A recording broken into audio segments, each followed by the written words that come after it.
All right, it is indeed a very, very good morning to you. Thank you so much for joining us this morning. It's another Wednesday, the 24th of May 2023, tarehe 24 mwezi wa 5 mwaka 2023. Natumai kwamba uko salama, umeamka vizuri and you're ready to kickstart your day. This is the Talk on the Siasa Wednesday edition, and the date is the 24th of May 2023. Of course, on Wednesday we get to discuss the political happenings and the leadership issues that are happening in the country and in current affairs that affect you as a citizen. So please, when you like, we get to know that you're watching us, and after please share. When you share, you give someone else an opportunity to watch the broadcast. When you're please when you we get to know that you're watching us, and after please share. When you share, you give someone else an opportunity to watch the program. We are with Honorable Anthony Kibagendi, who is an MP for Kitutu Choche South in Kisii. Is it Kisii County or Nyamira County? Kisii County. Is in Kisii County. Kitutu Choche South. Tulikuwa naye huko tukianza kwa street, lakini sasa amekuwa mheshimiwa. Mapeto same, na pia tuko na Arnold Maliba. Arnold Maliba, of course, is not a new man here. He's not a new face. So we'll be having a conversation this morning and putting into perspective the political and the current affairs that are happening in the country. So please, when you we get to know that you're watching us, and after please share. When you share, you give someone else an opportunity to watch the broadcast. When you please we get to know that you're watching us. And after please share. When you share, you give someone else an opportunity to watch the broadcast. Also, let us know where you're watching us from this morning. Let us know where you're watching us from this morning. Kama kawaida, pia lazima tuombe. Alafu tukirudi basi, tunakuja kuona nane meza kuamka. Let us know where you're watching us from this morning. All right? Mighty Father, we come before you this morning. We worship you, glorify your name. Thank you for another opportunity to be alive. We thank you for the program. We thank you for every tackler who's joining in. We even thank you for the guests as well. As we start off with us, when we finish, glory and honor shall come back to your name. For we pray, trusting and believing. Amen. Haya. Mungu alita continue kama as usual. Mungu alita continue na kwanga number 1. First one. Mungu alita continue all the way from Covent, United Kingdom. Good to see you, my brother. Good morning. Good morning to you, Sheila Wanjana Kesa. Good to see you, Sheila. You've been very consistent as well. Thank you so much for always joining in and making the tackle the biggest conversation in Kenya. Thank you for tuning in. Cosmas Kiplimo, good morning. Good morning to you, sir, and I hope you're keeping well as well. Guys on YouTube, good morning. Good morning. Our people who watch on YouTube. Most of the guys on YouTube say they watch from TV. Unasema naangalia na TV.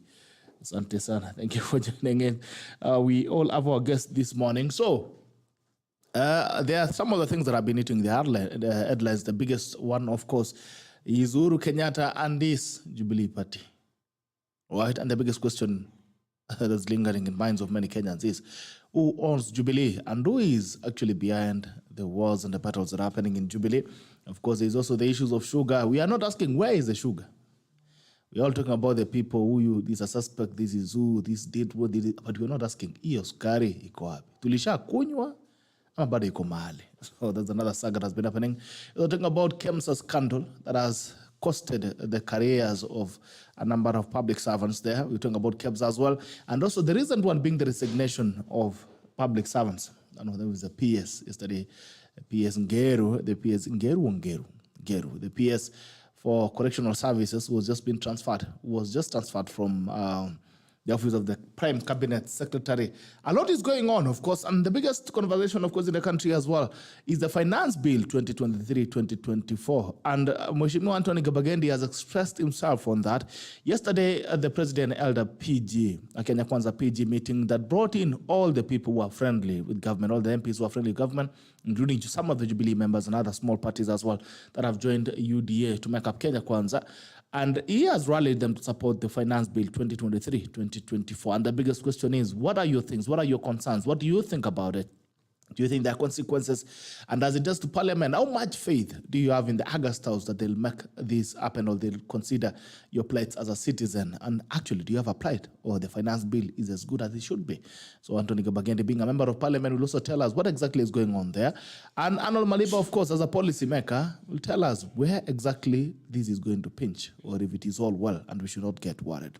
In other news as well, Azimio coalition has threatened to stall the bipartisan talks. And they are saying that Kenya Kwanza have refused to preserve some of the issues that they have raised. One of them, of course, is IBC, the one the constitution suspended or reversed. They also want the servers to be opened. They also want the cost of living to be lowered. What else? I'll look at that list shortly. Zeb, all the way from United States, good morning. So good morning to you, my brother. I hope you're doing well. Ibrahim Betts, great morning broadcast. Good morning. Thank you so much for making the tackle the biggest conversation in Kenya. Franco Misoy, good morning, Peter. Good morning to you, sir. And I hope you're keeping well as well. Peter Bowen, good morning. Good morning to you, sir. Those are the guys on YouTube. Good to see you this morning. And I hope you've ready to kickstart your day. Bernard Birundo, good to see you, my brother. Hello, Bernard Birundo. It's been a while. I haven't seen you. It's been a while. The diasporans. But on Thursdays, I'm always away, so you guys are running your show. But I'm happy to see Bernard Birundo. Daniel Correa, good morning. Gerald, following from Eldamaravin, Baringo County. Asante sana. Let me know what you think about the finance bill 2023-2024. I would like to get a perspective of the citizens on what they think is good or bad about the bill. Is it progressive enough? Of course, there's also the 3% tax. And the theme, this year's Madaraka Day, the theme is housing. Okay? The theme is affordable housing. Also, Arnold will help us bring that into perspective. But meanwhile, good morning, gentlemen. Good morning, Mheshimiwa. Good morning, Gerald. Good to see you, man. Glad to be here. It's my first time. We've tried to have an opportunity to be here. It wasn't possible in the past. You've been running away. Yeah, I think you know why, but now I'm here. You're finally, yeah. Good to see you. The last time I saw you, a hustler. Now I'm always a hustler. I'm still a hustler. I'm still a hustler. Good to see you. How is the constituency? Kitutu Choche South is good, and we are doing our best. We are transforming the constituency. And of course, the people are really excited with the change that has come. Yes, and of course, our focus is on education and the road network in the constituency, and that is where we've put a lot of our energy. Okay, that's why you put a lot of your energy. Yeah. That's on road network. Okay, all right, Arnold. Morning, sir.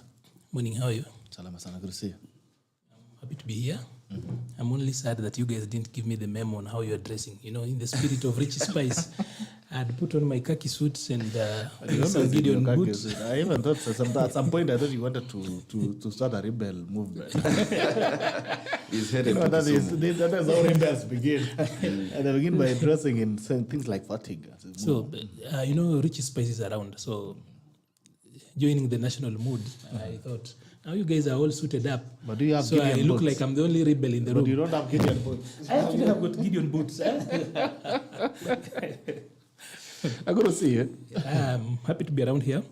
I think we are doing well as a country. You're not happy to see me? No, I'm not happy to see you because you've made me drive very fast coming here. So I'm actually happy to see Anthony here as Mheshimiwa because so many people do not know when young people make it to parliament that they don't begin from, it just doesn't happen. I've known Anthony ever since the days he was trying to be the student leader at Maseno. From around 2005, 2006. Yes, then now, of course, came in. He even started a party of his own, Viper. Well, Viper, the yes. Viper. Yes. Yeah, Viper Vijana Party. Progressive Alliance. He's been very consistent, and he's one person we've worked with, especially in the youth trenches when we were still young. Now we are young adults or upcoming elders, and good is good. I'm actually happy to see where he's come from, and to the people of Kitutu Church, I think you made a very good choice. Kunajua kama sisi wadogo tulikuwa tunapatiwa nguo kubwa ndio grow nayo. So if you elect a young leader, you grow with the leader. Ni kama nguo kubwa umenunua, you grow with it. It's really interesting that old people are trying to be young and young people are trying to be old. Nasikia wazee wanasema sisi kama vijana na wewe kama kijana unasema wewe uko mzee. You know, we must actually accept to be elders because sometimes for most of you, I'm not so sure about Kiba, but I know for most of us now, as you head into your 40s, you almost become the last port of call in the family. You could have parents, but some of them are actually ailing, especially if you're not a firstborn. So you realize that our parents have got quite at an advanced age. And also, I think this youth thing, people staying in the youth sector for so long is also wrong. There are people I found in that sector, they are still doing youth activism. But maybe they're still young in spirit. No, it's Youth nothing, is- you know. youth is relative. If we ever do a referendum, I think we need to move the youth age from 35 to about 28. Because even the UN definition... 40. The UN definition is actually Songeshe kidogo. 15 to 24. Songeshe kidogo. I think as much as we want to rhyme with the African Youth Charter, I think as a nation, the majority of those people you are calling youth are the people of Kenya. So then where are the adults? The challenge we have with what I can call the youth space is that in especially sub-Saharan Africa, we have a problem with the period that a young person stabilizes because of the education system. Especially male. Yeah. And then the stability in terms of finances, because between the age of, let's say, 25, when they are done with campus and college, and 30 is when they try to get their footing. By the time they get married and stuff like that, there's a member of parliament that brought a bill to parliament. He wanted the age of youth be pushed a little to 40, but I support. By the time by the time we are trying to figure out life, we are already 50. Looking at demographics, we should not push it. Looking at the demographics, we also need to accept our realities that people aged between 0 and 18 are about 31%. People who are 18 to 35 are another 32%. So this group is so big. They're the people who are working. They're the people who are paying taxes. We should not go back to the Bible days where they talked about the children of Israel fought the Amalekites, the children of Israel fought, and you wonder where were the adults. So we must actually also accept and then move that age a little bit lower. Because again, if you're going to have 6 to 8 million people, planning for them as a bunch, number one, we do not disaggregate the data of people who are, because between an 18-year-old and a 30-year-old do not need the same thing. Yeah. But they are all grouped as youth. So this thing from 18 until 34, because Article 55 says and you have not turned 35, so practically it's 18 to 34. 34 and 11 months. So, you know, a child born turns 18 when you're still a youth, because that is 17 years. So you stop being a youth at 35? 34. That's a crisis, man. Yeah, so that number, for purposes of better, especially for those guys in policy spaces, it's a little bit problematic, because how do you bunch 6 million people together? You've not disaggregated, there is no targeted resources for people who are between 18 and 24. Most times they just need college. The others might actually be looking for dowry, others are looking for different things. They're not the same. Others want jobs. So I think we probably need to go with the UN definition of youth. Take it to 15 to 24. Okay. For me, I think I support Mheshimiwa on moving it to 40. It was just, I can say it's a joke. I wouldn't want it pushed to 40, really, because again, the little opportunities that are available for the 18 to 35 will be gobbled up by these 40-year-olds, these 38-year-olds. Those are the most stable, by the way. And that is when they have now kind of beginning to stabilize. Yeah. Okay. Yes. But then again, they call the young people, the young population, of course, I've seen recently, they're calling themselves the 77%. I don't know if they are actually 77% young people in Kenya. They are not. Because strictly the people called youth. As it is now, 34, as the definition runs. Between 18 and 35, they are 31%. Oh, okay. Of the whole population, including children. You know, as a country, we are still a child-rich nation, but population-wise, the people who are 18 and 35 are 31%. Okay. So when people talk about 77, even if you are to include children, let's talk about 0 to 34, 35, you will still be talking about 66, 64%. It's less than 70%. It's less than 70%. So we are not the majority, as we want to make. If you're including children. You know, when you talk about youthful, now you go all the way to 40. Now it becomes it goes above 40. Yeah, because the population, as you go further, it shrinks. Okay. Yeah. All right. And also, just on the same, before I forget, even in the adult population, it's almost 50-50. In our situation, they are not a majority. Check out even the votes. But it was a vote. It was even for IBC. It was a vote for old people. No. That is not on the issue of voting, and it depends on the economic power of the candidate most of the time. The median age in Africa is 19%. The median age, 19.1%. Median age in Africa? Median age is 19.1. In Kenya, it is 19%. So it means majority of the people in Kenya are below 40 years. Because you see, I don't know whether you can check the data. I know that about 60% of Africans were born in the last 24 years. Uganda is the youngest country. It should be about 16. In Africa, Uganda is the youngest. Probably globally, Uganda is the youngest, with a median age of about 16.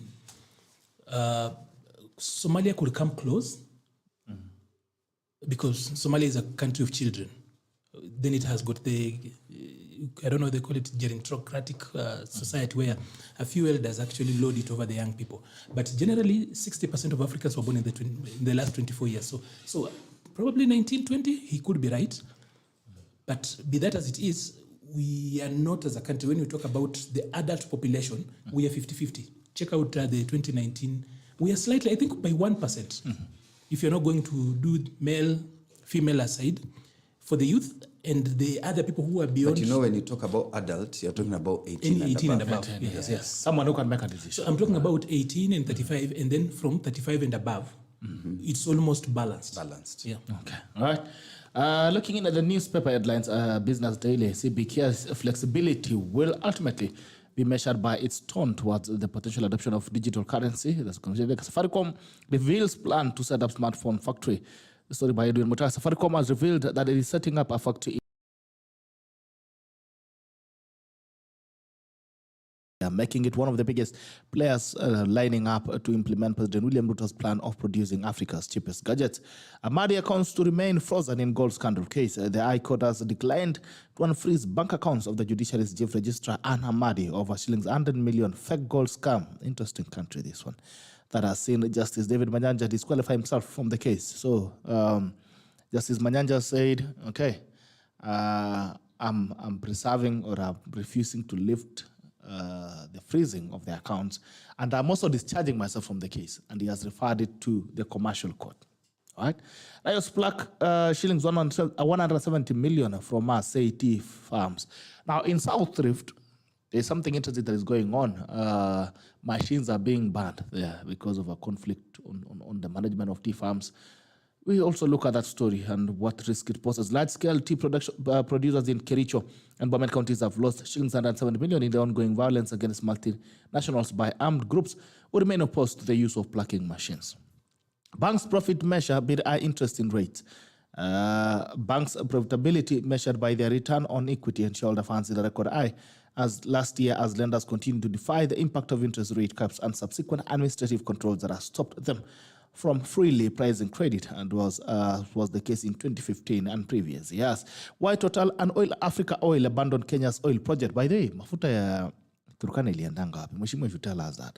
Two joint partners in Kenya Quest for Oil Turkana have quit the project, exerting new pressure on the main operator Tala Oil, which has been unable to take the exercise off the ground after the British oil explorer ran out of cash. Africa Oil says it abandoned the Kenya project, opting to concentrate on regions with high petroleum potential, while Total withdrew barely months after it said it was considering other options to monetize its stake.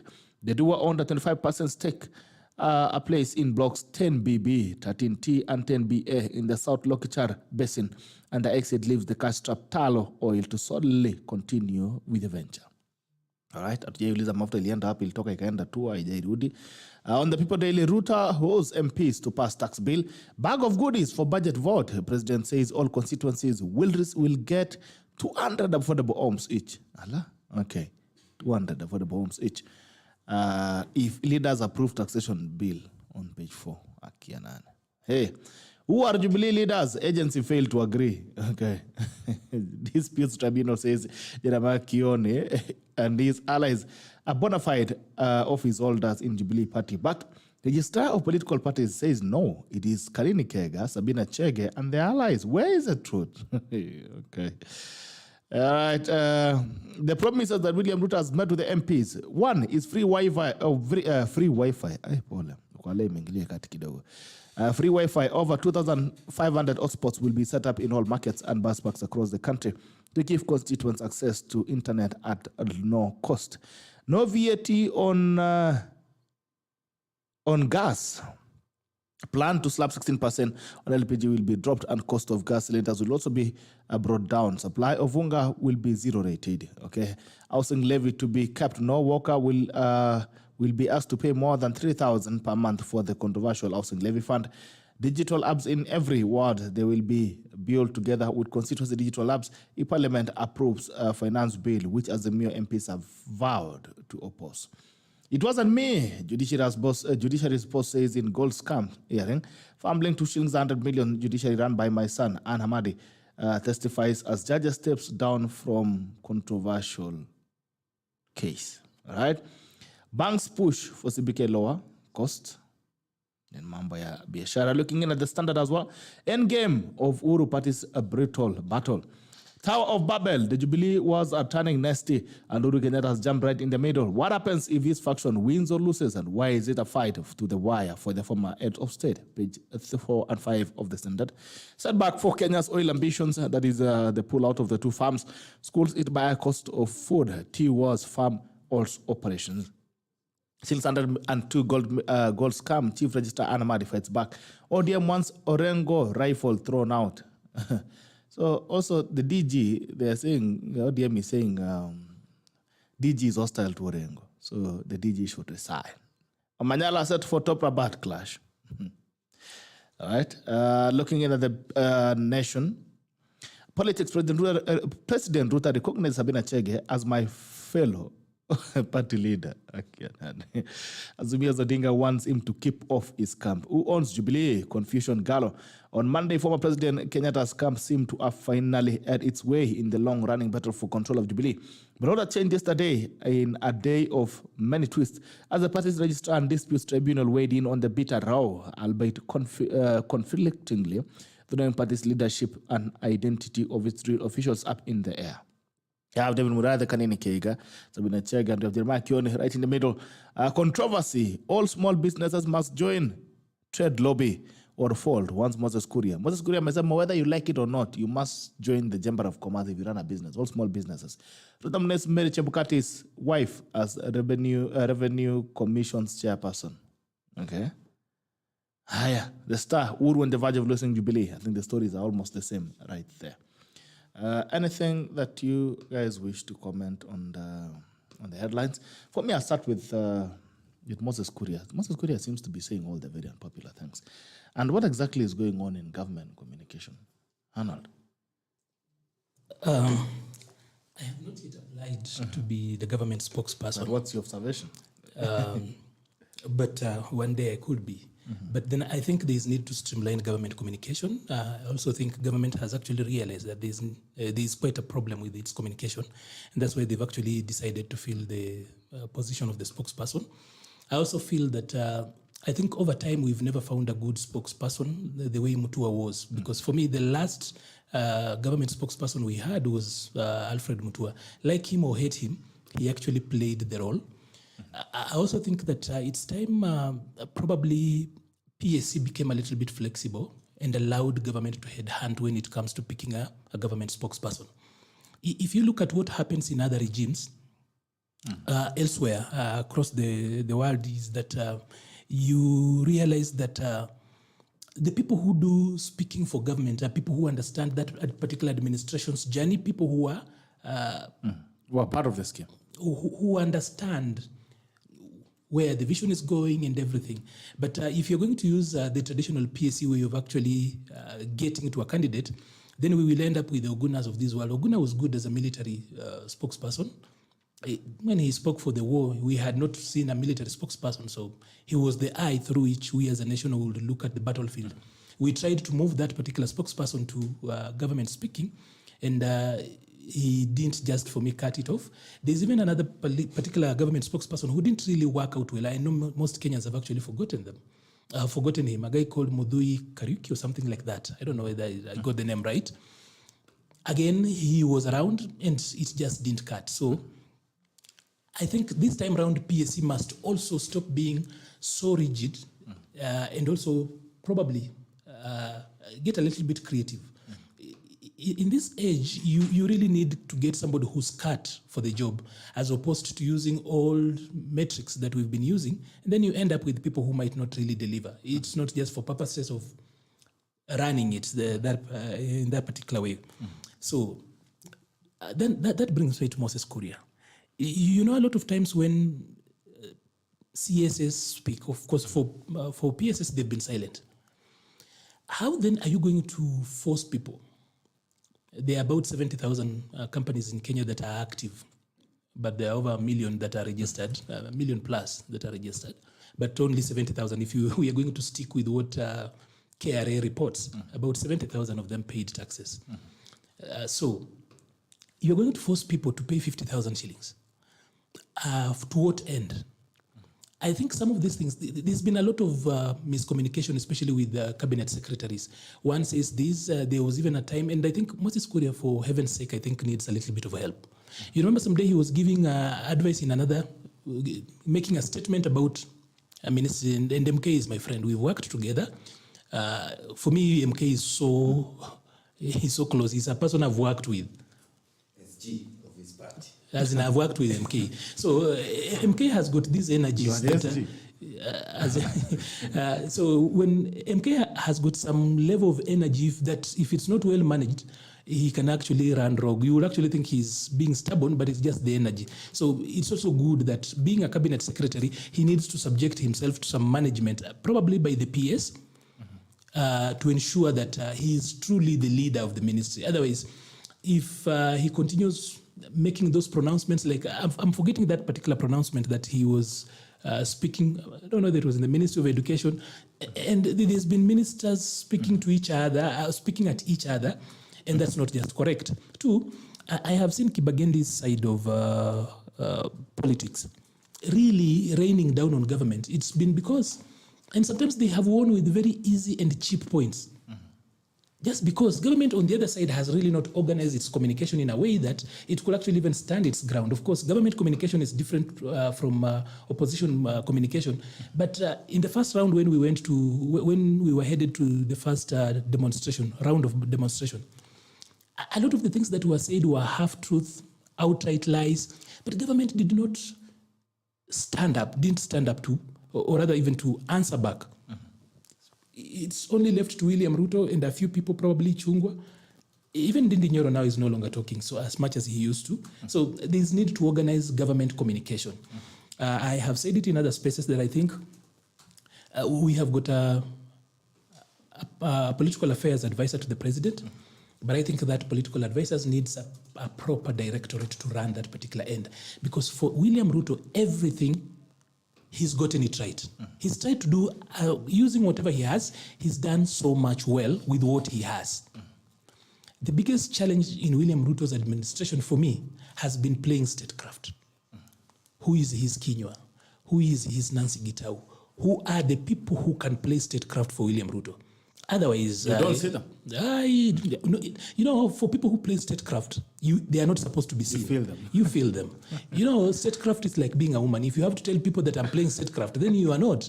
Just the same way, if you have to tell people that I'm a woman, you are not. You know, Kinywa, you feel Kinywa. Nancy Gitau, you will feel him. You will feel her. Without seeing her. You don't Actually, have to feel her. Nancy. It's even whispered. So for William Ruto, I still feel he's gotten everything right. But he needs to actually believe in people to fix his statecraft game. Because a lot of these things that are giving him a lot of headache here can actually be managed very well away from his desk. Yeah, actually he needs to resign as the general manager of the affairs of governance and just become the leader of the nation. Yeah. Okay, what are your thoughts, Mr. Actually, I agree with what my brother Maliba is saying. We have a problem in government where everybody is saying everything, and our friend MK, you know, he's built for. He's a renegade, a natural renegade. So when he's he's caged in that ministry where he has to do things in a certain way, sometimes he'll end up unleashing such utterances that are not very popular.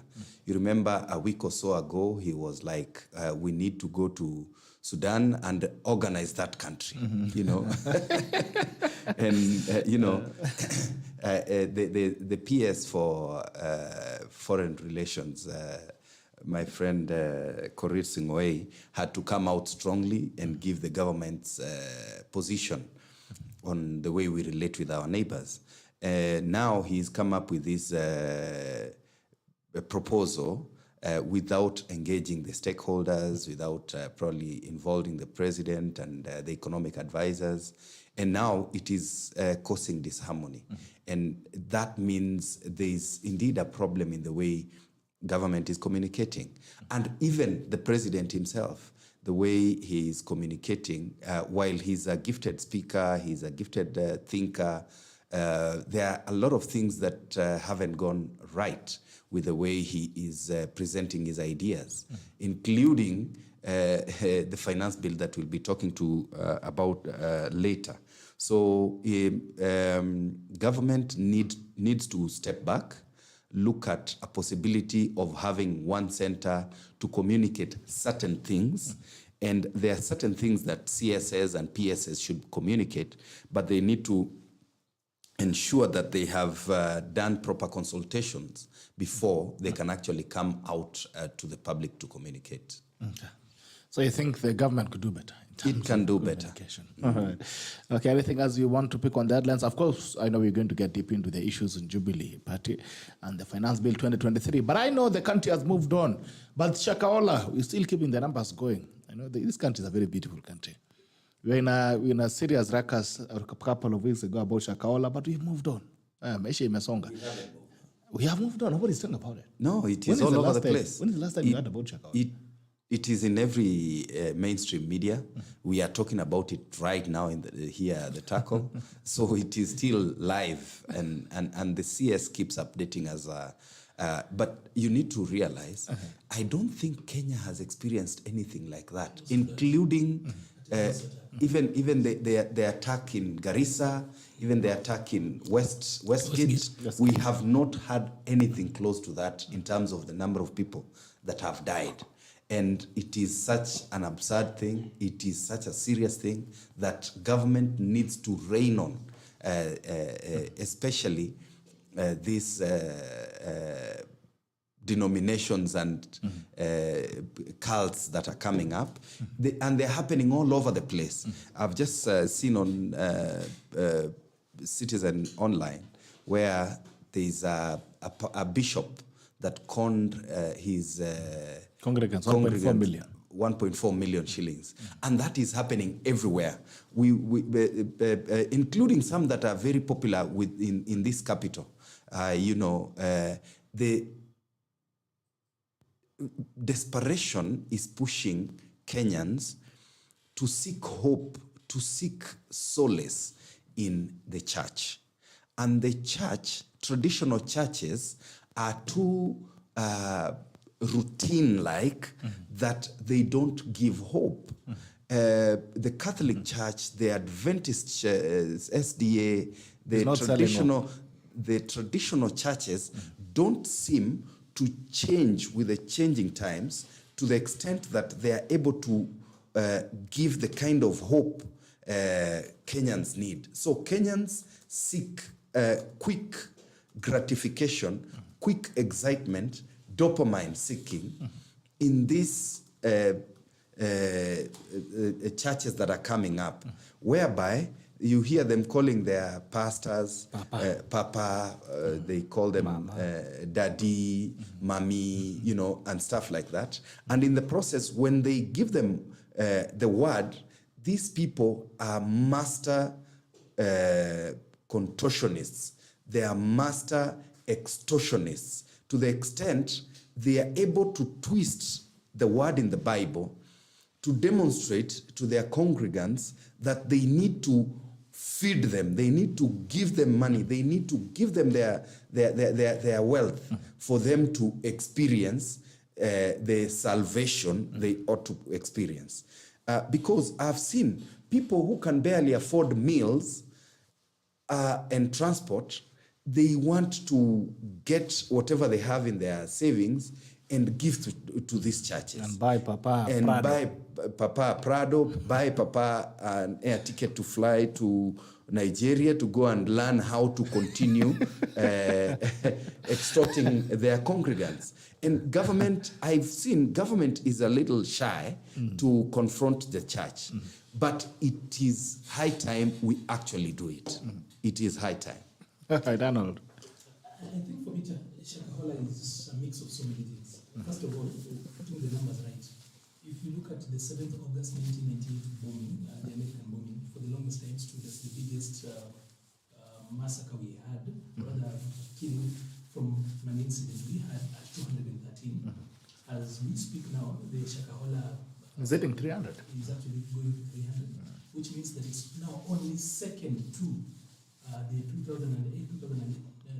2007, 2008 post-election violence. Yeah. To about 1,300. So we're talking about the 2007, 2008 being at the top. And then now you have got Shakahola. For 2008, you have got context to it. For the Shakahola thing, you just don't know how to explain how 300 people, and the number is actually going up. Yeah, still going up. Really ended up there. Then you end up having the American bombing in 1998, that is 213 people. And you can go to Garissa, the terrorist attack at about 147. Then I think Westgate at about 66. So in that order, I'm using those numbers to just try demonstrate how deep this thing is. But let's also, I'd like to start from a very different point. For me, the issue on mental health. We've got very good mental health policy, but we have not mainstreamed mental health because both the perpetrators and the people, the victims, you know, in this country we have got a lot of mental cases. People moving around, they're already bleeding inside. They're only waiting for somebody on whom to bleed on. That over 300 people got lost and no one reported. People have started reporting after Shakahola became like, and then the place of family. So the mental health issue, we really need to look at that, because I sit at a place where I think Mackenzie was not mentally fit to run a church. But I don't think, for me, I don't think he could be to run a church, just before you get it. So the mental acuity could be different things. He could be mentally fit to become a father to his children, do everything else, but he wasn't mentally fit to do, because the things he did, you cannot divorce them from some mental disturbance. So if you say Mackenzie had mental problems, what would you say about his followers? I spoke about. I spoke about. Well, they say if there are no madmen, there are no fools in the market who will buy the rotten. The thing is that there are two levels here. The perpetrator here is also mad. He's not really normal. And then the followers, out of destitution, out of problems that people face, they actually ended up there. And you know, of course, there's been a joke that my people, whom you would not convince to leave food, were convinced to actually fast. Imagine Maliba's cousins. So, you know, the serious bit of it is that there's something, and I saw it in a story, there's something about people in Western Kenya and Nyanza being so much mentioned when it comes to cults, and specifically as victims. I will directly tell you what the problem is. The problem is poverty. One thing that people don't want to talk about, and the leaders from that end will really want to behave like nothing is actually happening on that particular end.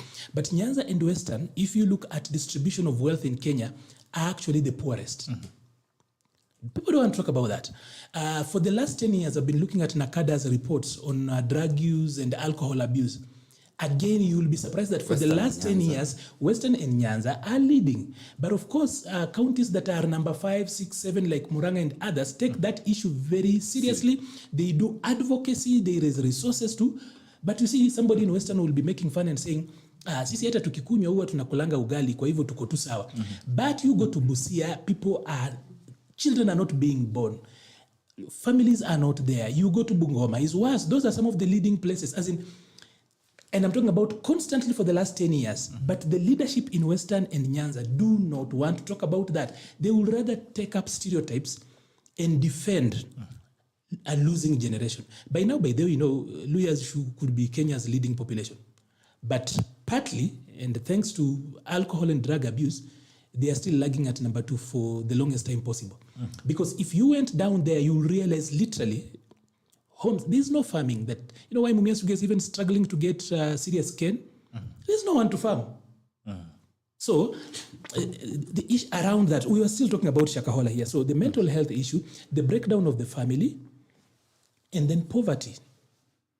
Those are the issues. So we let down the 300 people. It's easy to make fun of them and say, what were they going to do there? My people in Matungu will tell you, if you a mongoose takes away the chicken, as you make noise for the mongoose, you also ask the chicken, what was it doing there so early in the morning? So, as you look at it, but then again, you're seeing people who sold properties, who left employment to go to Shakahola. Those are outliers. The rich people who end up there, those are outliers. And normally there is something. The majority of the people who flock into these churches are poor women and some men. Most of them are our mothers who are trying to pray for us as we do Mary in town. Because they feel we are lost. We're also contributing to it. Sometimes people are here looking at, women are the people who go to church. Why are they going to church? If their men are not the problem, their sons and daughters are doing very funny things in the city. So your mother is, somebody who brought you up so well now, is left to fasting and ending up in the hands of people like Mackenzie to just ensure that you turn out well, because that is the only hope. So, this is a societal problem. I truly agree with a lot of what my brother Maliba is saying. They say religion is opium for the masses. For the masses. Yeah, and the poor are seeking hope. They are looking for where they would be given hope, and in the process, they end up in these churches that have mastered the art of manipulating the way people think. I'm glad that he has brought up the mental health issue, which affects even some of us. Yeah, I know. You know, really, yeah. And mental health is such a big issue in this country that we are not giving attention. It is bigger than the housing challenge that the president thinks we have.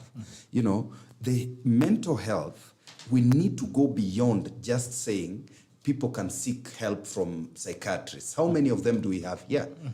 How many of them do we have in this country? We don't, even the referral hospitals, they have one or two. Yeah. So we need to go beyond the policy, because the policy is good. But can I tell you something?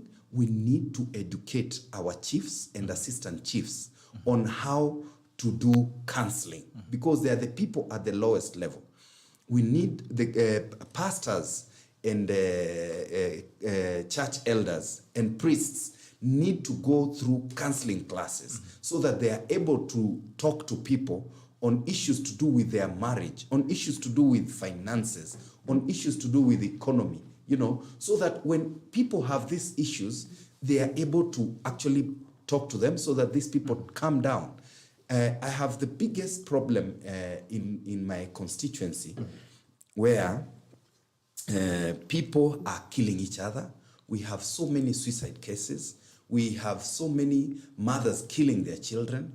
The last one I saw was in Eldoret, where a young lady killed her daughter, yeah, and then she was about to kill the second and kill herself, and that is when people came to her rescue.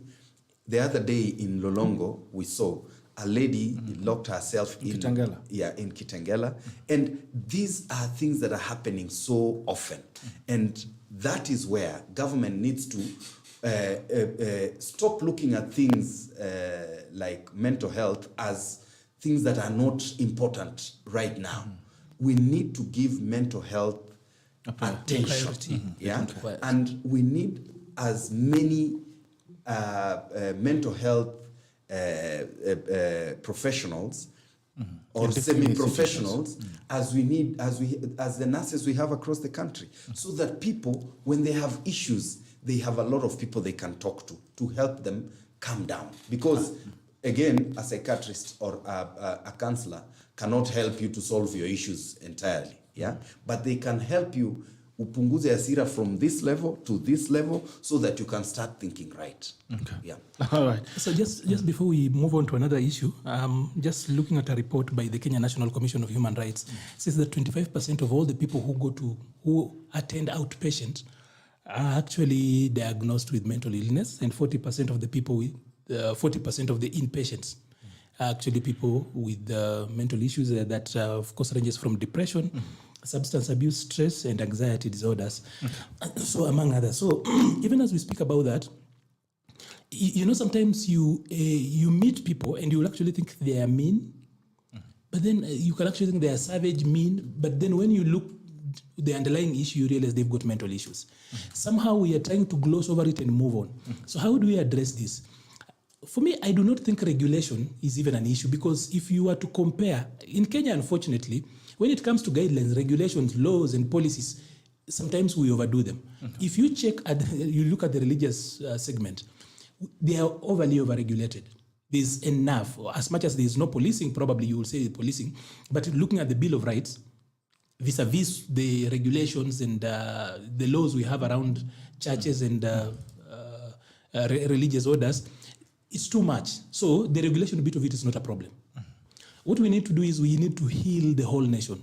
We have participated in trying to empower the individual without necessarily looking at how that empowered individual fits into the family. Okay. So we have abandoned the family. We empower individuals who end up being renegades. So they are random atoms moving violently within the ecosystem that we exist in.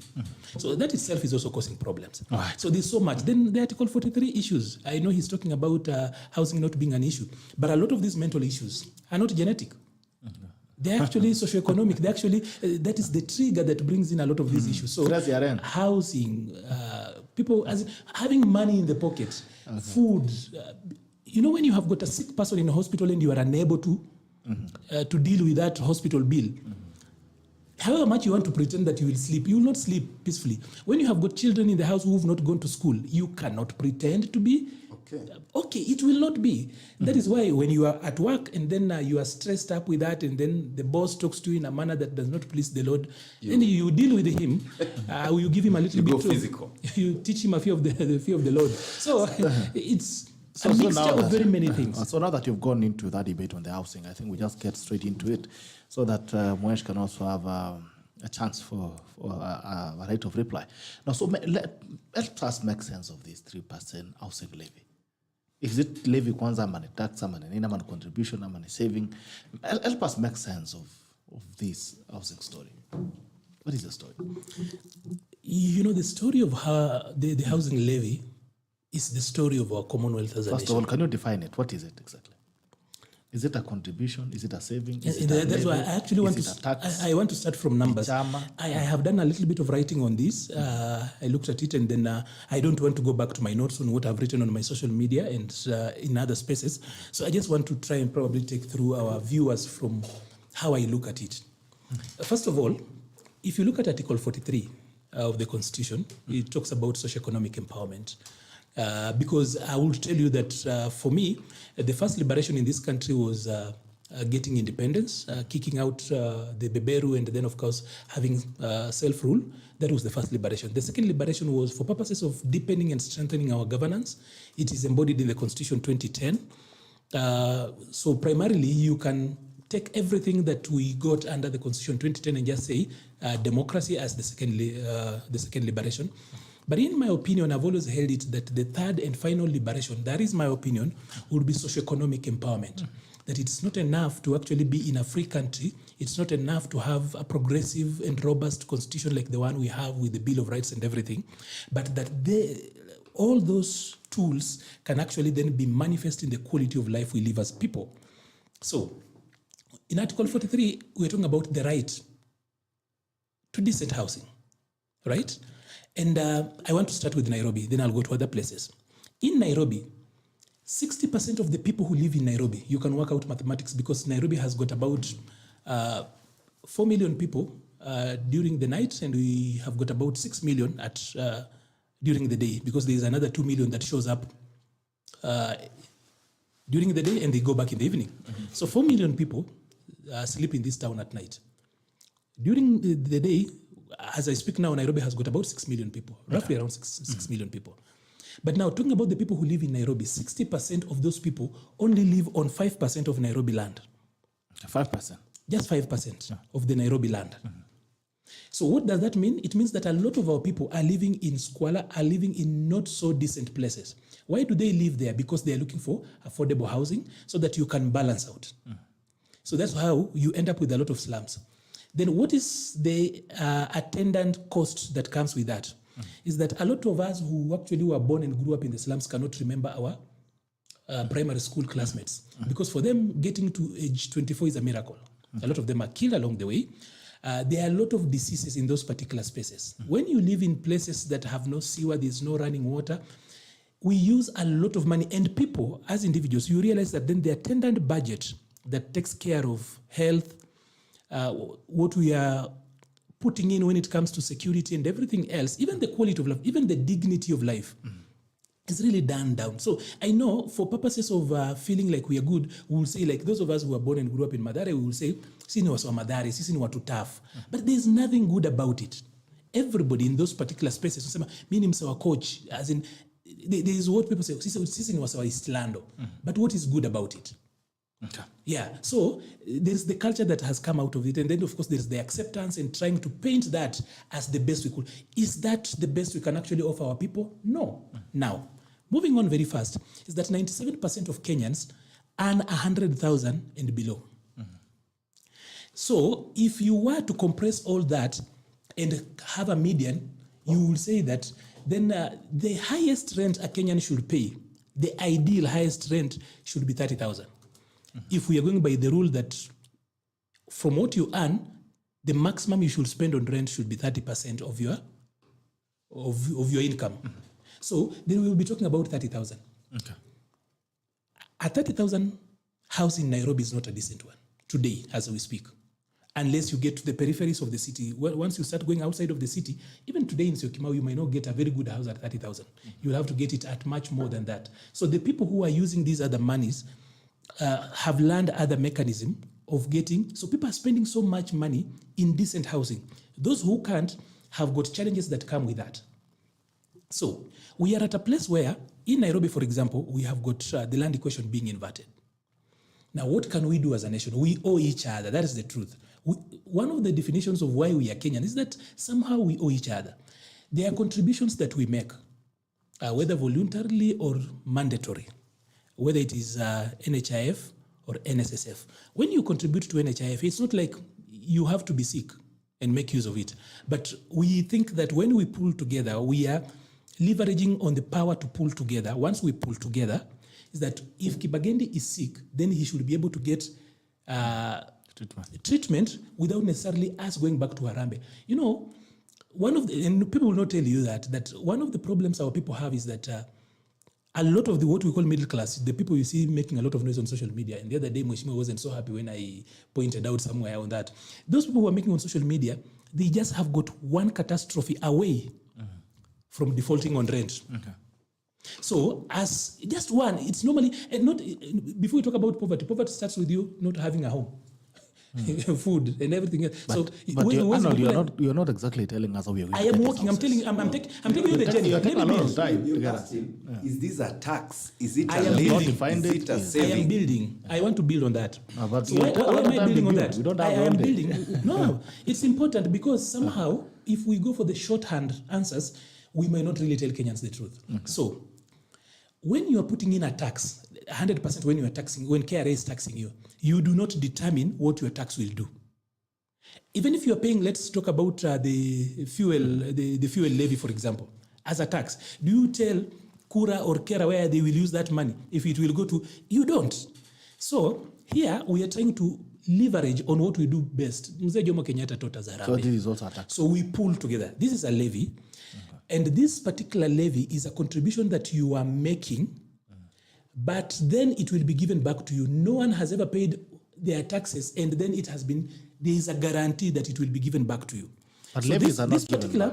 Just a moment. Okay. So this particular contribution is, and you see you have got 4 routes of exit. Okay. 4 routes. That upon death, your people can be given your money. that once we get to 7 years, you withdraw the money and you use whatever you want. And by the way, somehow, I know this might not look like it, but we are forcing your employer to add a little bit of money on your salary, because you contribute your 3% and then he is forced to match that particular money. So what are we trying to do here? We are trying to come up with something like a provident fund. This fund is not even enough to do what we want to do, but we are building a seed capital upon which then we can get to investors and tell them, we have got this particular problem we are trying to solve. And it is twofold. For every room you build, you've got a job for about 6 months for about 5 young people for every room. We are also having a problem with housing. So normally what do?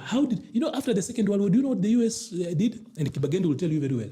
They had a lot of soldiers who had come back from the war, and now that war fighting was not there, there was something that, so Kibagendi anachimba shimo, mimi ninapanda mti, na wewe naye unafunika, and you are paid.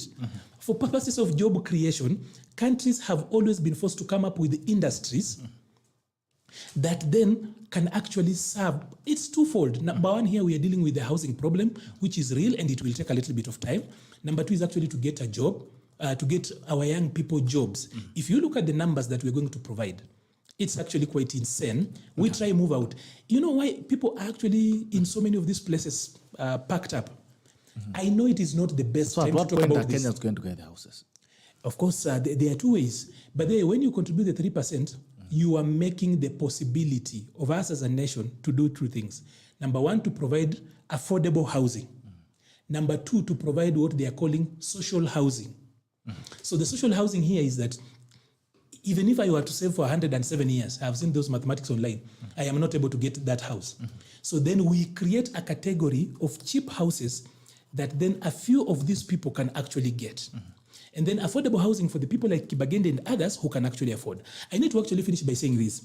There's a lot of propaganda online about, some of us have got mortgages and everything else.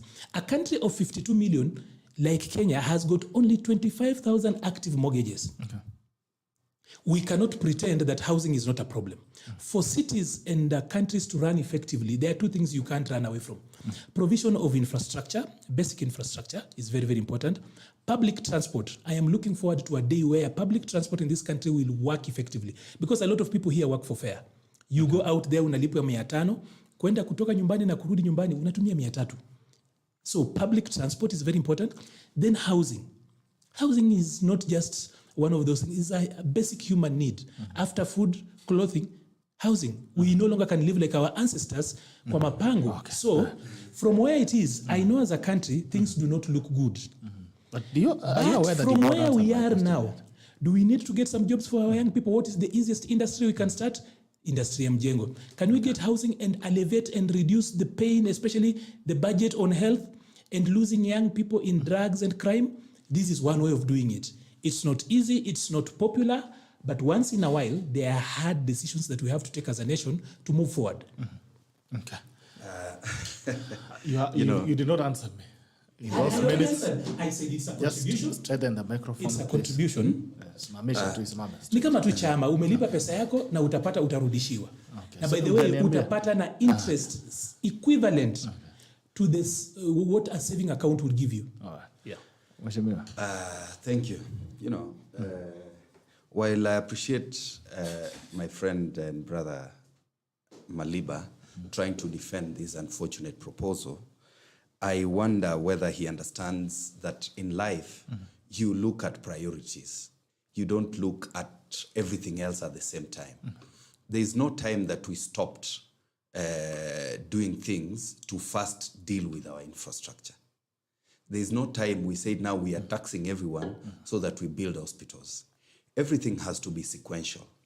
Right now, you ask 99% of Kenyans, other than the few hoodwinked and whipped UDA leaders and people like Maliba, they are the people who will tell you about these figures and these stories about housing and how important it is right now. Priority for Kenyans right now is food. People don't have food. And there are people who actually have some little money and they have no access to food. That is the priority. So are you saying And that that can work, but it's not a priority? Can it work? It is a perfect idea. Okay. It is a wonderful idea, but it is not urgent. We need to look at what is urgent and what is practical right now. This idea is just selfish. It is the president and his cronies who are looking for business, construction business. Full stop. Stop going around it that we have a problem. So according to you, we don't have a housing problem.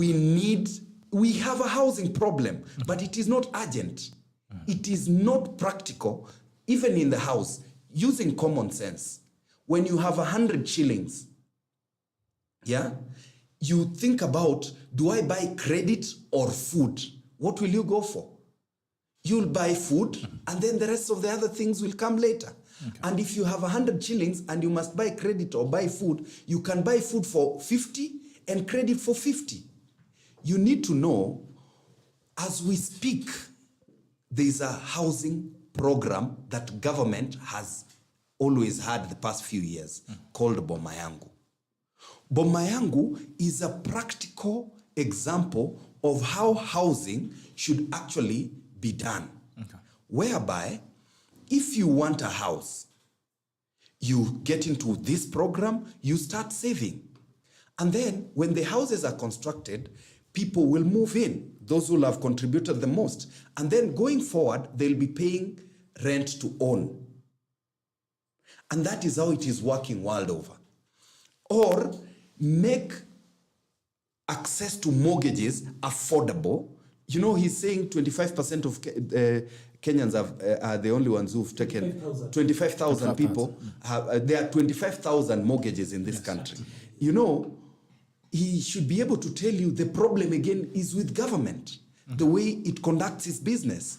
It is making access to mortgages extremely difficult by bringing about this kind of issues, whereby employers are not able to support their employees to access mortgages. Okay. Yeah? My friend Maliba, you need to know that in every household in Kenya, or right now, yourself, me and you are in one or two groups that we are contributing to a medical bill. There's actually one that we are together in some group where we are contributing to a medical bill. What should be the priority? Shouldn't we deal with medical care, while we deal with housing at a certain percent?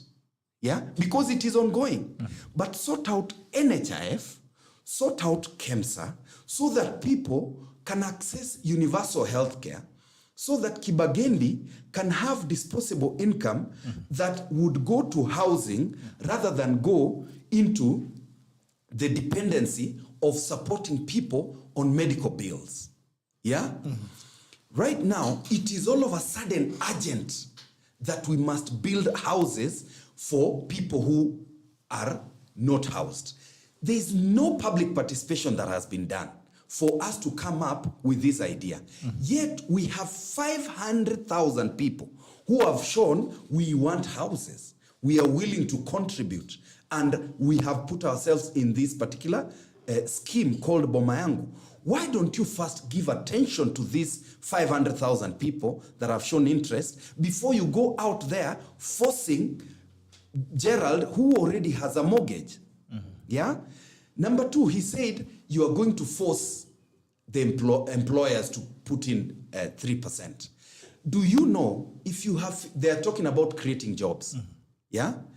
Creating jobs through the housing programs they are talking about, those are temporary jobs that can be created in another way. Temporary jobs that can be created in various other ways that I'll give later. Now, if you are running a business yourself with 15 employees, right now your employees are being forced to pay 3%, and you are being forced to pay 3% for them. Now, what is going to happen? You are going to relieve 5 of them so that you remain with 10 for you to remain in profitability. for you to be able to run the business. What they are doing, they are destroying sustainable jobs. And you know, every payslip in Kenya has numerous dependents. Forget about your children, forget about paying school fees and rent. There are people every month you send to money for transport, for them to go for an interview somewhere, money for them to add on to something that they have, to pay rent, money to buy medicine, money to buy food. Yeah? Had government worked on some of these issues, you'd have reserve money that you can actually voluntarily put into this program. You want to force a teacher. He's talking about, tell me, do you know any teacher, yeah, especially those living outside Nairobi, that doesn't have a house? There's no teacher with their meager earnings that doesn't have a house. Within the first 3-4 years of getting employed as a teacher, most people take loans from their circles and build houses. Yeah. Now, what I want to say about creating jobs, agriculture is our biggest employer. Instead of giving agriculture incentives and giving agriculture attention, we are busy dishing fertilizer and calling that food security. But food security involves the entire value chain. We need to start with training. We need to have field officers. We need to have agronomists looking at the type of soil and the kind of crops that need to be planted in certain areas, so that you have an area that is focused on doing avocados, and an area that is doing fruits, an area that is doing vegetables, an area that is doing sugarcane and stuff like that. Number 2, move on to people that are doing professional work in terms of guiding farmers on weather patterns.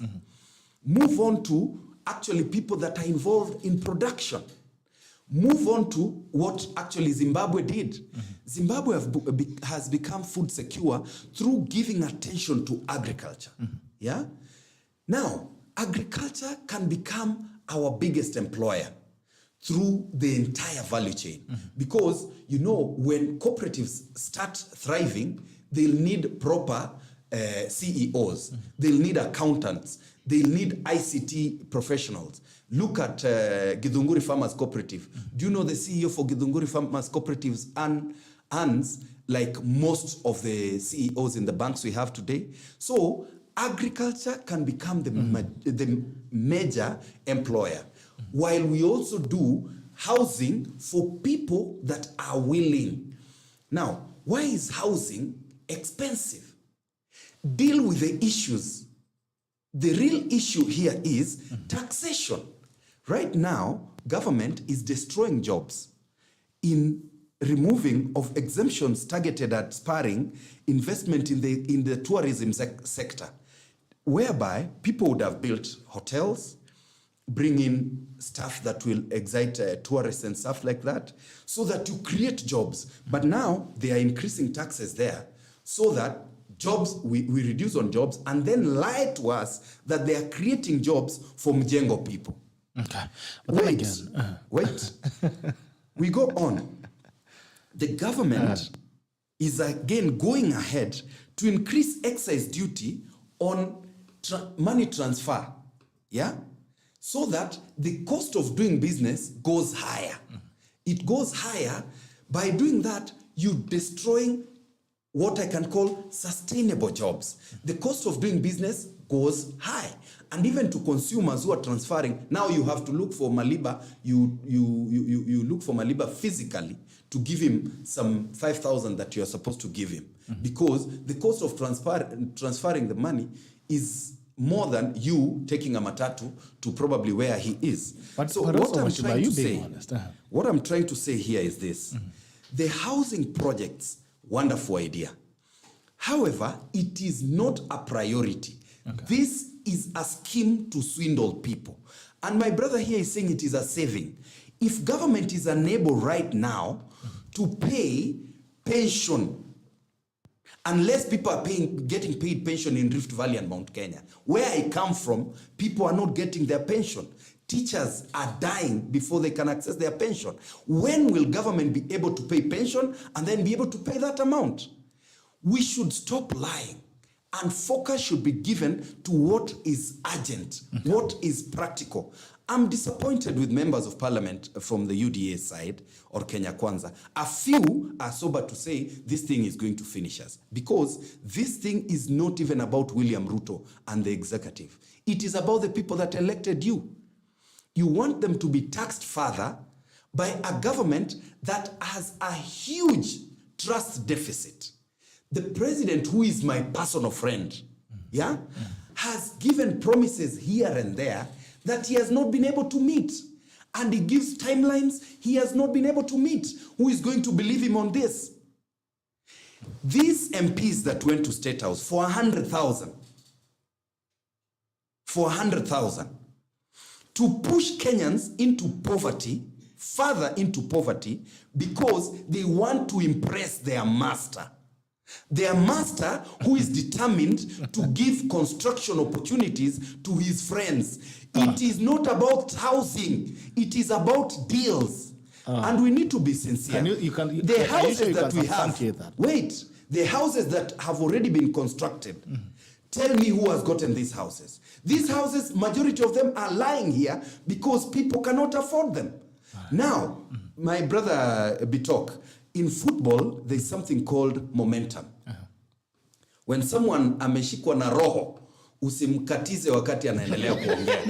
When they are creating momentum, when you know there are these holding midfielders that when the team has organized themselves, the passes are flowing, someone decides to get a yellow card by stopping this flow. So allow me to finish. When you talk about housing, I want to ask you, who told you I want an apartment? Who told you I want an apartment? What do you want? Who told you I want a 2-bedroom house? This thing is about when we were younger with Maliba. Wait, when we were younger with Maliba, we went into studios and we were comfortable with that. When I got married, I went into a 2-bedroom house. Yeah. When we got our first baby, we moved into a 3-bedroom house. When we grow, we keep growing, we want to move on to the next. So don't box me into what you think is good for me. Okay. Don't box me into getting into a 1-bedroom house because that is what I can afford now. And you need to know, these people is saying that they live in unfortunate locations here. I run a security company. 90% of my guards have decent homes back home. And they are okay with that. We are moving around talking to people. The other day, I went for a funeral in Muranga. My friend KJ lost his dad, former MP. May his soul rest in eternal peace. I was there by 8 o'clock. I started from Thika, talking to people just out there. You know the way you do your research, kienyeji research. And I can tell you this thing is so unpopular. People do not agree. And that is why I'm calling upon teachers. I'm calling upon doctors, nurses. I'm calling upon all the people that the government is targeting to swindle money from you. You need to stand up and tell people the truth. The language they're using is so convincing to people that have made it. The language they're using and terminologies are to hoodwink people. But you're also contradicting yourself. Selfish. You're contradicting yourself. Can I also just chime in before he... Yes, and no, he's saying I'm contradicting myself. Let him just... Okay, chime in. Then I'll come back to the momentum. You know, he used to play football, so he knows that. I play football. I can see it can be another Mackenzie. So, yes. He's very passionate about this. I need to actually say this, that first of all, and begin from the very best from where he started. He said, it's urgent, that food is urgent. You know, Kibagendi knows about Maslow's hierarchy of needs. Or flipped, you can talk about the theory of human motivation. At the very bottom, the things that we really are, I'll talk about these things that we as human beings will respond to. The stimuli that we respond to are the physiological ones. Here we are talking about breathing, things like air, food, housing, at the very bottom. Now, housing is actually at the very bottom of human needs, so it's urgent. You cannot say it's not. You need to talk to people in the health sector. Actually, sorry, while you are there, when you write housing, food, clothing,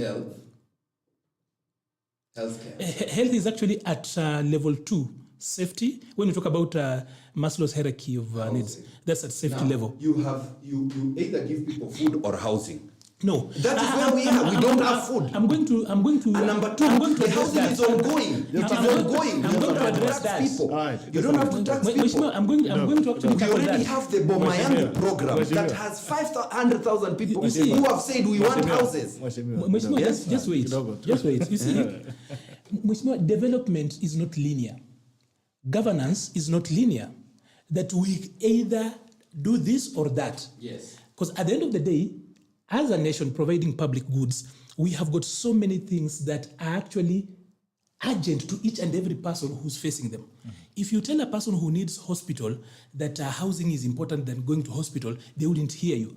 For somebody who really wants a job, any other thing takes a backseat. That is why the control of budget and the people at Treasury are not some of the people you actually need to envy, because they have to do a delicate balancing act to ensure that with the little we have, everybody gets something. I just wanted to say, to start from a point that you will not say that we do food alone. Already, he says in Parliament.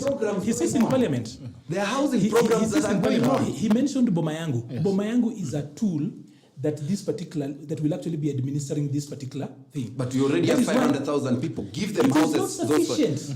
It is not sufficient. They have already run numbers, and those 500 people, with their earning power, we cannot trace. We are getting to the only. Do you know why? For example, you will say like you have got the Bunge insurance, therefore you don't need NHIF. Him here, he will say. He probably is with the Trident or any other insurance. He therefore doesn't need NHIF. Why do we need NHIF? We need NHIF for 2 reasons. Reason number 1 is social care. That a lot of the people we are bringing into this, a lot of the people NHIF takes care of is that it's more expensive to take care of those people than the contribution they do. And some other people have got much more money than at that particular end. The reason why I spoke about it being a provident fund and leveraging on the power of pulling together was that we need much more money. But for us to do something substantive, we need elevated amounts. So we're looking at about 9 billion shillings per month. That is still not enough, but it is good money that somebody will actually go out. I know he's dealing with the political side, talking about people getting contracts and stuff. I will not deal into that because he probably knows that, and I will not talk about what I don't know. Can I just finish my moderator? Let me finish my point, then I'll get back to that point. So, I'll get back to you. Kiba, you talk about temporary jobs. There are people who want a job as they look for another. As you destroy sustainable jobs. That is not a proved point. It is approved. It's not proved. How many banks have said they are going to retrench? So for Kiba is talking about that we should create jobs, other jobs in another way. He's not talking about that other way. The other way is agriculture. I've told you, I was very clear. I will come to agriculture. And I want us to talk about the Maputo Declaration. Okay. When I come to agriculture, what am I talking about? We cannot talk about a job for 1 year or 2 years being temporary when we do not have where to put them. If we have got something that young people can actually work on, agriculture. It's not working. It is working. No, it's not working. Because the government is determined. The government is made of people who are not determined to create jobs. I am replying to his point. Allow me. Let him reply. Let me make the point on agriculture. Okay. You see, Kibagendi here sits in parliament, and it's good that we have got a member of parliament here, at least one that I know and have grown with. You know, this parliament that we have under the Constitution 2010 is not a late endorser to the budget-making process. The parliament, apart from the 3 main functions that people talk about loudly, representation, legislation, and oversight, the other important function, and I love to actually, when I teach, I love to put budget as a separate standalone function. Budget making, as in parliament, is a budget-making body. So, members of parliament like him, for example, Kenya is a signatory to the Maputo Declaration, where as a country, we signed together with the FAO and other countries that we will be putting 10% of our budget to agriculture. Okay. When last did Parliament follow up that? So as parliamentarians try to tell us how things are not working, and by the way, even if he's in opposition, he is government. It is not Sometimes about opposition. People talk about, I wanted to deal with the issue talking about government is made up of people who are not thinking and working straight. I'm just trying to remind him that when he sits in Parliament, he is part and parcel of government.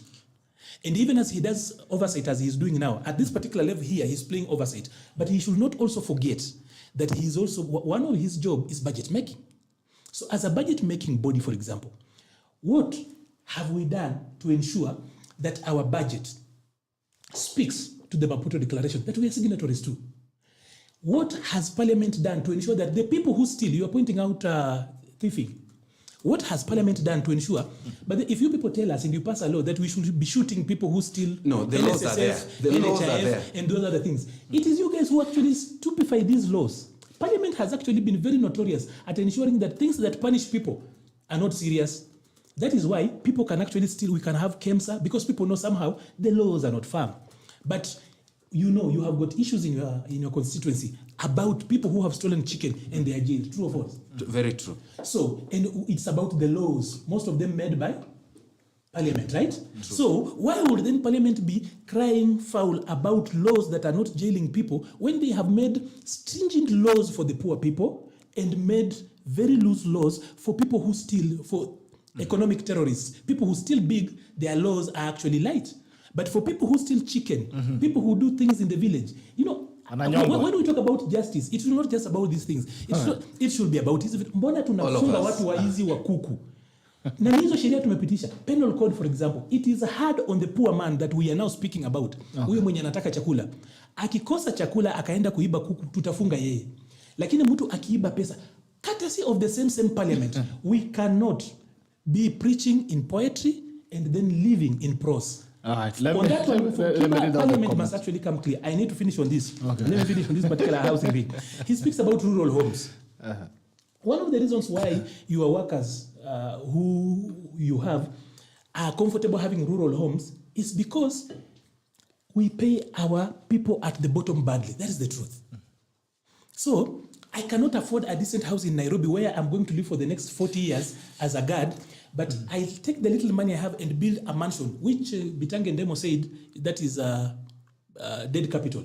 Good buildings in the village. It has got their own essence. That is a philosophical argument. I don't want to get into that. So why would you live in Nairobi in a bad place, get bad disease, get tuberculosis, live in a noisy neighborhood, get mental issues, and then go to the village to die there in 5 or 7 years? It doesn't make sense. So why do you live in Nairobi? Also, you also have got a right to decent living. A rural house is good, yes. Okay. But then you live in a bad place. Like where I have lived in Moroto when I was young. What do you mean the rural is a bad place? I'm just saying, no, you have got a good and decent house, but it's in the village. You only go there in December for 2 or 3 weeks. So you live a bad life. But where you live, literally for a whole year, you are living a dog's life. But then for 2 weeks, you are in the village in a good house. That's what which dog you're talking about. There's a dog which is living a better life than you. Well, I know there are chihuahuas that are living a better life. So look at the comments. So he's spoken about Zimbabwe. What Kiba really need to also understand is that, again, going back to agriculture, when him and I were in still school, we had 16% of our land in the country being arable. Today, if he follows up with the Minister of Agriculture, he'll be told that only about 8% of our land is now arable because of overuse of urea. Our soils are now very acidic. If Parliament will actually force this particular government to align its obligations to its commitments elsewhere, for example, on open governance, Kenya is a member of the OGP, Open Governance Partnership. A lot of the things we have committed there should be streamlined in Parliament, in our laws and everything else. They don't follow that, but then they show up and then they are opposing when we have already committed elsewhere. So Zimbabwe has got very fertile lands. It's not like us. We need serious liming as a country. You need a 5-year program to do liming in this country. But then when we start liming, Kibagendi will say, now we have actually found a way of giving tenders to our friends. So whatever way you look at it, we cannot equate these things the same way it is. The truth is that the housing thing is important. Bomayang is actually the tool that these guys are using. Housing but I want to important, challenge. but not urgent. All right. It's urgent because if you use the Maslow's hierarchy of needs, It is not. or the theory of human motivation, Since independence, so Yes. now it is urgent. it's always been. It's never been It's always this been. way. This Look particular here, administration has decided to make housing a pillar. Housing, let's see. because it gives them opportunities to swindle from Kenya. The truth is, just as you bring in these other what people, the I mean taxpayers it. have to say. I mean it. I know this is going to be a very unpopular statement, but Paul the Apostle said that when a man of God is serving people, he should eat there, right? So, will we stop preaching the word of God just because tunaweza kupata sadaka na tukule? So, if there is anything about eating and everything else, that could be there, but then that does not disabuse, or rather that does not deny the fact that housing before you go is there, important. there's something I want to tell you. You know, as we speak, building of houses is ongoing. It has not stopped. It has stalled. Government is doing it as we speak. Okay. There is something that these people don't want to say. There is something we have investors out here, especially people in the diaspora. They've come together, put money together, and said, we want to build those houses. Just give us a 10-year guarantee as government, so that you don't have to tax us, but you put some little amount on the side that will not be injurious to my pay slip, so that in 10 years, if all these houses will not be bought, then you can pay me and then use your schemes of how you give these people these opportunities. The last time we tried to do this for Kibra people, what happened, my brother Gerald? Did we build houses for people in the lower side of Kibra? We did. The CS, the deputy CS in that ministry, Madam Margaret Wanjiru, allocated herself 10 houses, and that is what is going to happen. And right now, I'm being very sincere, government has demonstrated how they are giving people opportunities. It is from those are the top from their communities.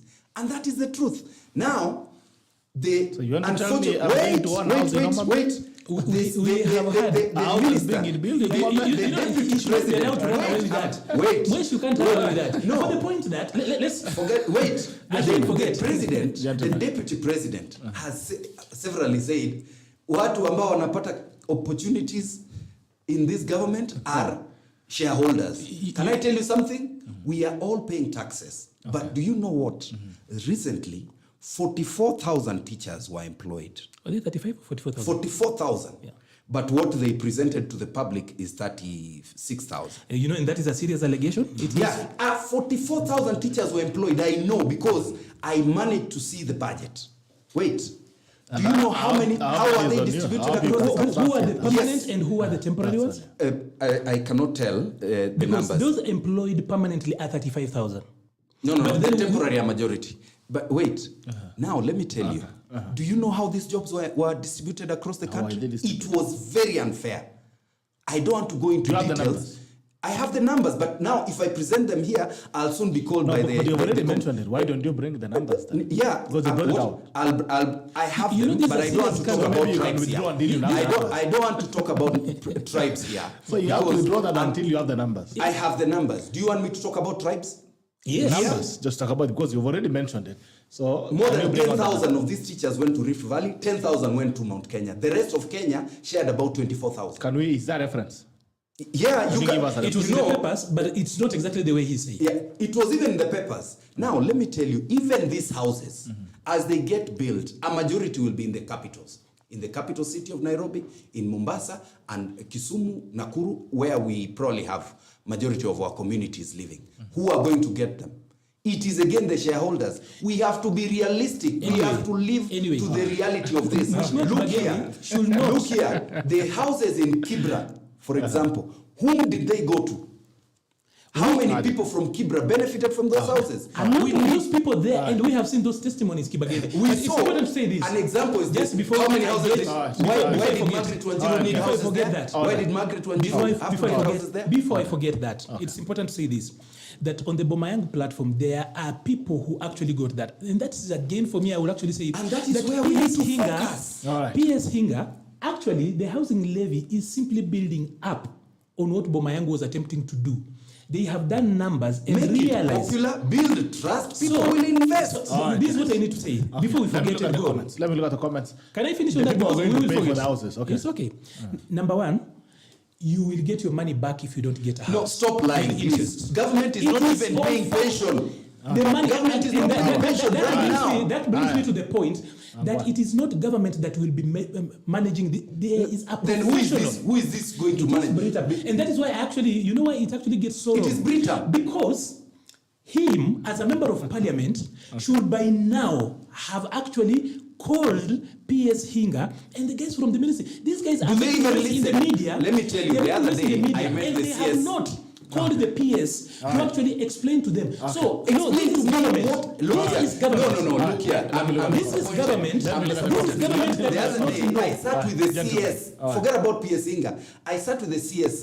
PS Inga, I sat with him. I That told is him the it technical cannot person. work. No. I Did told you him. listen to him? Does he even listen? Listen to the technical Okay, tell people. us. No. Does he Did you listen? listen? Okay. So You start him with Hinga. in government, I even met he even does the not, CS. has not engaged the ministry. He's here opposing Look it. here. Let him tell here. us. You start with My Hinga. brother. So when clever people who have gone to school Look here. refuse, No, look here. Mulikana Hinga. You know, You start with Hinga. Look at sat this. with Hinga. He could not convince me. These are people who sasa huyu Guys, mtu ameenda shule properly. Can we have a conversation? Kiba tick everywhere. we Kiba have has a refused to do evidence, the evidence model. You know, there's one thing you don't in understand. addressing. And he Totally, you don't even listen when I'm speaking. I Because listen. I've said we need houses.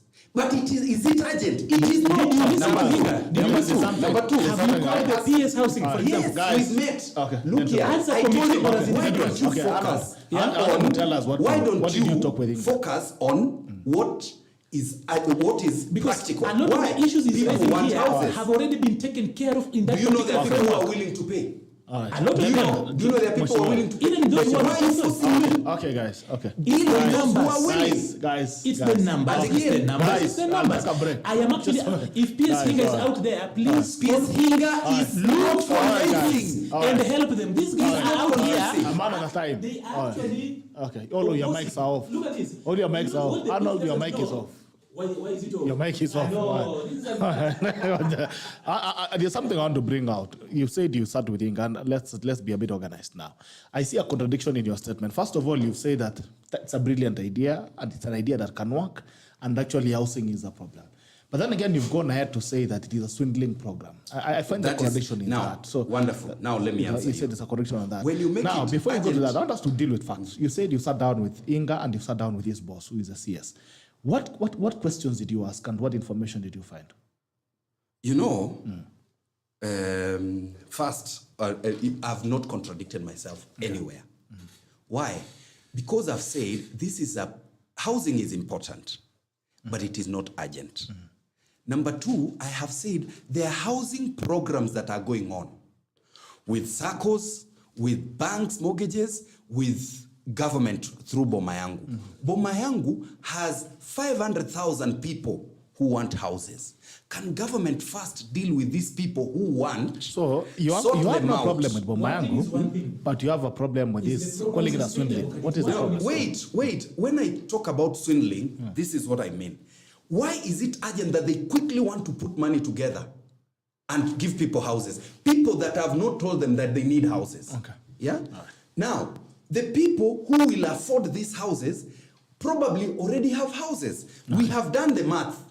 There is no way you insist that if you cannot, if you are not able to raise the funds by the time you get to 90 years or 114, you'll hand it over to your son. Who told you I have children? It is 7 years. Yeah? 7 no, years, this You issue, have now you talk to about 7 years. 7 years. Government is not able to pay pension right now. That is why. Government is not paying pension. Do you know I wish that? you. Do you know government is not Just paying? listen to me for a minute. On that issue. All right, let's move on from the housing. He's repeated that a lot of times. Let's move from the houses. No, I need to actually just say something on Okay. Very quickly. He's actually, that's a false equivalence. Because the housing levy fund, the ministry has put in place a very transparent process, including bringing in a professional. government- Can I just finish on that? Allow me. Let him finish, please. A very straightforward framework on how that is going to be managed. Okay. And I need to say this. I think wherever PS Hinga and the people from his ministry are, if he looks at this particular interview and what I've seen elsewhere, it's because people are not necessarily opposed to that particular idea. What they need to do is actually, because a lot of all the information.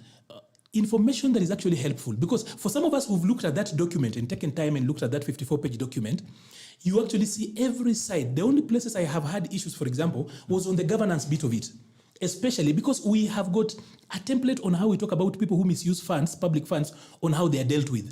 I want that to be tightened up. But I was told that is the work of Parliament. Okay. So I think, dear PS Hinga and your people in the housing, who are they, by the way, you need to do one thing.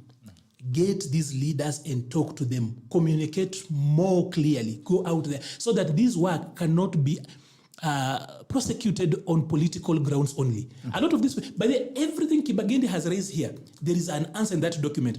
I know he has got that document, it's been shared.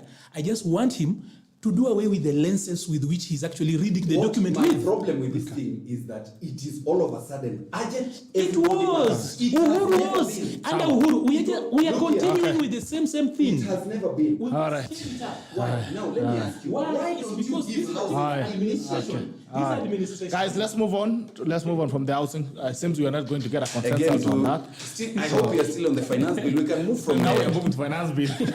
No, look here. On the finance bill. I'm actually not going to bring up the houses in finance. No housing. No houses. Now, I want to talk about the issue of. I want to talk about the issue of VAT and how IMF has been kind of colonizing us.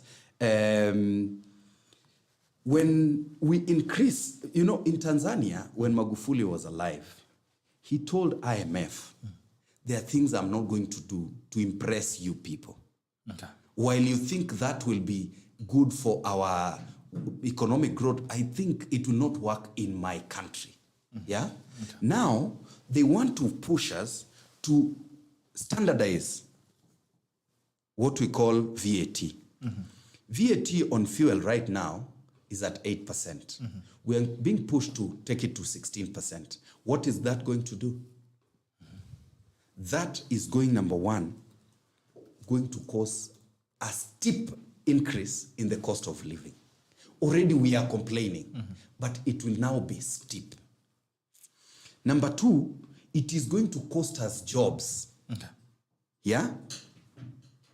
And the jobs we are insisting we want to create through the housing program, which are... Unarudi tena kwa housing. Nimewacha kusema hiyo. Yeah? So, number three, the cost of doing business will be absurd. While at this point, we can tell IMF it is not possible. But we want to play ball. We want to do as they wish. The other thing is the issue of increase of removing exemptions to specialized hospitals, that have really been supportive of our public health system, because the public health isn't working. The private sector specialized hospitals have been stepping in. Now we want to destroy jobs in those particular hospitals. But how I wish NHIF could work, how I wish the MES program would be depoliticized, how I wish KEMSA would work, so that now you can remove these exemptions, because the public health sector would actually be working. There's the other thing of increase of excise duty on, of course, the money transfer that I spoke about, which is going to, again, increase the cost of living. Because have you ever heard of people who cannot afford, anakuambia tuma na ya kutoa? You understand? Now, that is going to become more expensive. While government is looking for ways of increasing revenue, do you know what they've done? There are areas that are not a priority, like importing choppers and aeroplanes, that they have removed taxes, so that they heap taxes on areas that, for me, should be actually relieved so that people can have some relief. Yeah. Now, we go on to say government needs to look at increasing, widening the net, not straining the very few that are already paying taxes. I appreciate that they've gone into what I can call digital commerce or business online, but how is it regularized? How are they going? Have they come up with a policy, with a formula of handling that? Or are they going still to have one shoe fits all for all those businesses? So the issue, the issues in the finance bill are enormous. And we need to actually look at it not as, like we have spent a lot of time talking about the housing levy. The entire document, there are areas, of course, that are making a lot of sense, but there are proposals that don't make sense. And government needs to look at things like alcohol, tobacco, that are causing a strain on them, to increase taxes on them. I know they have done something little, but if they increase on those ones, and number two, deal with substance and drug abuse so that what is in the market, yeah, these companies that are actually selling alcohol and tobacco products are those that are regularized so that you make more in terms of taxes from these particular ones. All right, okay. Arnold, what's your views on the finance bill 2023? I know the finance bill as is, if I were to look at it as an individual and as a person, if I didn't look at it from a policy perspective, probably from a government, because I advise government, even though it's not the Kenyan government, but a neighboring one, I think it's not a comfortable dose for us. It's not a good thing for us. But I need to say this, that first of all, we find ourselves at this particular point because of decisions done in the past. We ran our credit card to the limit. As in tulifuliza kabisa tukafika limit. Of course, whereas there is a possibility ya kuendelea kufuliza, but it's not sustainable because we will find ourselves where Ghana, Zambia, and other countries like Sri Lanka are at the moment. Where Ghana is now being forced to sit down with the creditors and they don't have a voice now. Where sovereignty is done away with. So we find ourselves at a very difficult point, unfortunately. The things that we used to clap for Uhuru Kenyatta as he launched and they went around and did all those things, now the owners of the money that did those things are now have come in calling. So we are at a very bad place as a country. So looking at the finance bill, it is, for me, if I looked at it, would be the diagnosis, or rather this is a prescription from a physician to a situation that has been diagnosed. That if you diagnose where we are as a people, you look at the finance bill, and that is the closest prescription that attempts to rectify and take us back to the path of normalcy or going back to health. Now, it's easy to blame IMF and the World Bank. It's in the global south, one of the easiest things is actually to blame the Bretton Woods institutions. But why then do we find ourselves in situations where only Bretton Woods institutions can actually save us? It's like what we have done in the last 10 years. I have said tulifuliza tukafikisha limit. We've run our credit card and go to the very end. So and then we still have to run a government as a going concern. We still have to provide public goods. How are we going to do that without necessarily coming up with painful means or ways of coming around there? So I would actually speak to this from a government advisory point of view and say this, that if we continue with the way things were being done, that ikifika mwisho wa mwezi hatuna pesa ya kulipa mshahara, unapigia bank, unawambia walipe, and then banks had automatically refused. You realize that banks are no longer taking the long-term government T-bills and the others because they have been so accustomed to taking these short-term ones, 3 months, 90 days, at serious interest. They don't want to give money to businesses because they know government is hungry for money, is taking the same money. So they want these short-term ones. It's not easy for us to take 2-digit loans, interest of 2 digits and above. So where are we at the moment? We are at a place, and probably we need to also speak about this. Why are we a country? We are a country because we have got a commonwealth. We are a commonwealth. We share, we are each other's keepers. Now, we have got about 3 million people who do pay as you earn. Just 3 million people, slightly over 3 million. KRA has got about 6 million people in its entirety, the people who are remitting taxes and filing returns. About 6 million. Yet we have got a workforce of about 24 million people. Now, let us be fair and say that people who should be paying taxes and they are part and parcel of the 24 million, assuming they're 18 and above, are students. So do away with 6 million. You remain with 18 million. So out of these 18 million, remove the 3 million. You remain with 15 million. So we have got about 15 million people who are in the informal sector. Ukweli ni kwamba hawa watu wanajiita mahasla ama hiyo informal sector, they are not entirely poor. You need to go to some of those informal sector na ukapata watu wako na do. Ukitaka kujua watu wa informal sector wako na do, uliza watu wa bank. If ukiona bank zina invest ziko huko Gikomba, ziko huko Chorochoro, unapata bank ziko huko ndani, kuna pesa huko. But all of us are not paying taxes as in with equity. Yet we are using public goods. Some of those people are using more public goods than the people who are paying. So why are we burdening the people, wale watu wa mshahara? Tunakata our pay as you earn and all those other taxes. But quite a number of people, we have not been bold. And it is because of populist policies. For a very long time, our politicians have done populist policies so that washinde kura. So ukiambia watu wa mama wa soko walipe ushuru yao, unaambia hapana, huyu anatunyanyasa. But unapata huyo mama wa soko sometimes wanapata mshahara mingi kuliko walimu wengine. That is the truth. Ukipata pesa yao at the end of the month, if you see the money yenye imepita kwa mkono yao ni mingi kuliko ile ya mwalimu mwingine, some levels of teachers. But yet mwalimu analipa ushuru mingi. There are 3 places where the government taxes. The government is going to tax you on income, the government is going to tax you on consumption, and the government will tax you on property. So, on income, the people who pay the biggest amount of taxes ni hao watu wako na mshahara kama Kibagendi na hao watu wengine. People who are doing pay as you earn. 1 million.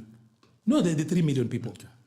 Heaviest, we have burdened those people, and every time we try to come up with taxes, we depend kwa mfuko yao. So if you see the way we are trying to standardize VAT, we are trying to trap some of these people who are in the informal sector, so that pia hao walipe ushuru. So that as a nation, we share in opportunities, but we also share in nation building. It shouldn't just be at 3 million, 6 million people are carrying the burden of taxes. Na tuko na some about 15 million human beings who do not pay equivalent. Of course, the argument is that everybody pays taxes through VAT and stuff. But some people, that is all the tax they pay. Hakuna ingine, but utapata income yao na cash flow yao iko higher kuliko watu wanapata mshahara. Do you know why a lot of people who are paying, who are salaried, are perpetually poor na wanafuliza na kukopa kila siku? One of the reasons kwa nini watu wako na mshahara wanakushinda na madeni ni kwa sababu wanalipa ushuru mingi sana. Na wale watu wenye unasema ni watu wa kujitegemea, mnaita wakulima wadogo wadogo. No, well, not necessarily wakulima, meaning the guys in the informal sector. You will find some of them are handling serious cash. Okay. But somehow, because of populist policies, like for example, we will blame Kenya Power forever.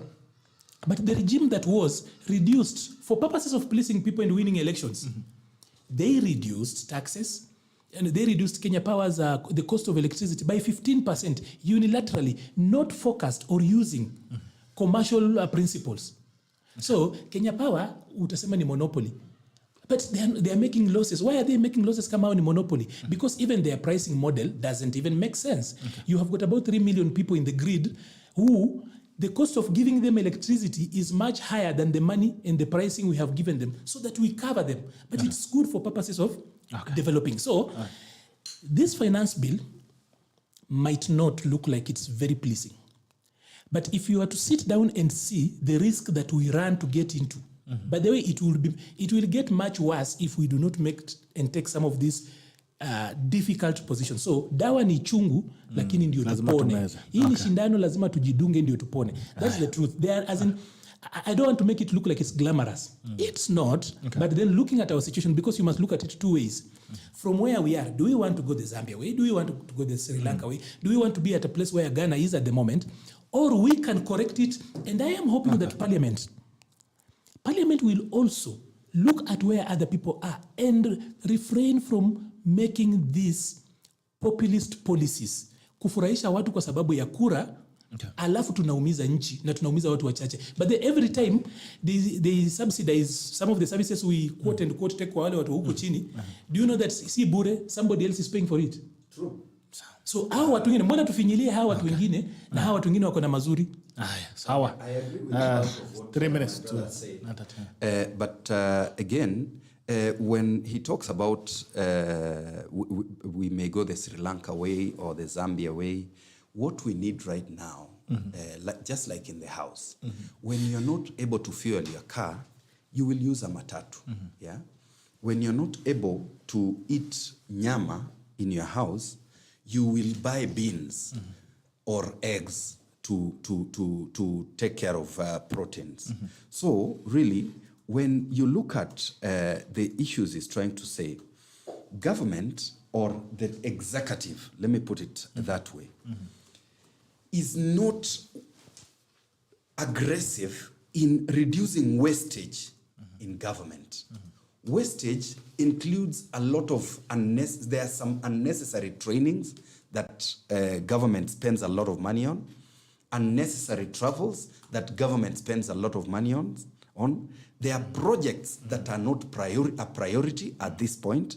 And right now, when government says there is no money, you need to know there are projects of those who sing Osana to the executive that are ongoing in their areas. Like right now, the Office of the President has a recurrent budget proposal of 9.35 billion. Okay. Yeah? And development of 1.67 billion. Yeah? That's about 11 billion shillings to the Office of the President. If this can be reduced to by 20-30%, because a bulk of this is for luxuries, I can tell you.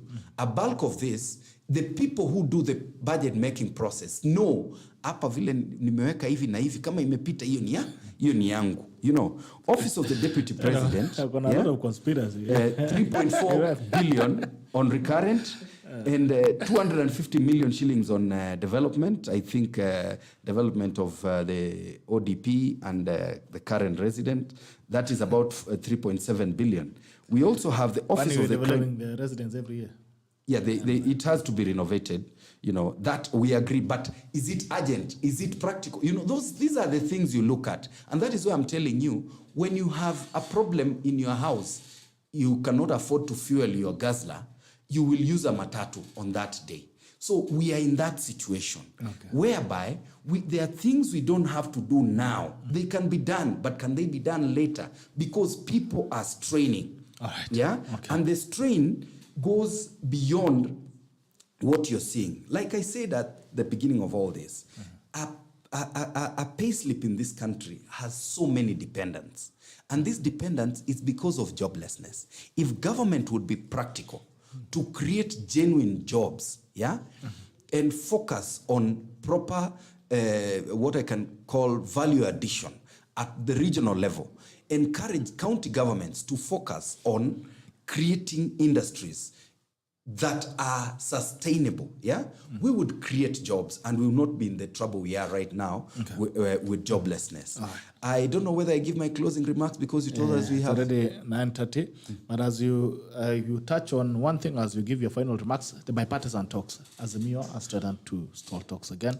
The demands they're making, of course, is that they want an advanced preservation, and this is a statement from Edward Sevuna. We have had to suspend the bipartisan dialogue after we could not persuade our friends from Kenya Kwanza to concede to some common sense interim measures, namely, it called them common sense, namely 1, lowering of the cost of unga, 2, preservation of the election servers, 3, suspension of IBC reconstitution, 4, for them to leave Jubilee alone. They are necessary in our view in order to safeguard the outcome of the talks. We hope sense shall prevail. Your thoughts on that will give you remarks. You know, while I give my closing remarks, I want to touch on the housing issue again a little. This guy was talking about saving. He'll speak. I'll allow him to speak last. You know, when he talks about a saving, he did not even talk about. He did not consider inflation. Yeah, currency keeps being devalued over time. Yeah, so that has not even been considered. That is what I wanted to say about it. But again, I encourage everyone in this country to reject this particular thing. Secondly, no, they need to save. They save with circles and borrow from circles that are practical, that are real. Government, you cannot trust government. Number two, you cannot trust this executive. I'm sorry when I keep saying government. Yeah, because they are not sincere. Look at the promises they've given and which have they met. Anyhow, on the bipartisan, while we are trying to look for a solution to the political challenge that we have in this country, we have to come with our arms open. Yeah. When we fold our arms and have some things that are hidden, it demonstrates that we are not sincere with the talks. It is just a talk shop. So the executive is determined to destroy Jubilee, and we know they are involved, yeah? And that is one of the reasons that we are looking at, yeah? Because the people that have been lured to join Kenya Kwanza from Jubilee, and then Kenya Kwanza wants this country to become a one-party state where they have, if you are either with them or like we were in the 80s and 90s, yeah? And that is one of the reasons why the bipartisan talks had to stop. Number two, there is lack of sincerity in the discussions that are ongoing. A subcommittee that was given some role did not give their report in the agreed upon time because they don't take these talks seriously. And that, of course, will eke our side of the political, our political side. And that is why this had to stop until people are sincere with these talks, if we are going to have real and progressive talks. And finally, I want to talk to Kenyan people, the young people of this country. We have a problem with the drugs and substance abuse. And I'm calling upon everyone not to leave this to the government, not to leave this to your chief, to your deputy chief, to the DCCs and the police. Let us all get involved in fighting against drug and substance abuse. It is affecting the economy because these people should be working, they are not working. It is affecting our health system. The mental health issues emanate from this. These people become thugs and thieves in our communities. And drugs, and by using drugs, they empower people who are determined to mess up with our country. So we are asking young people, please, it is easier to keep off drugs than it is to get off drugs. So avoid drugs at all costs.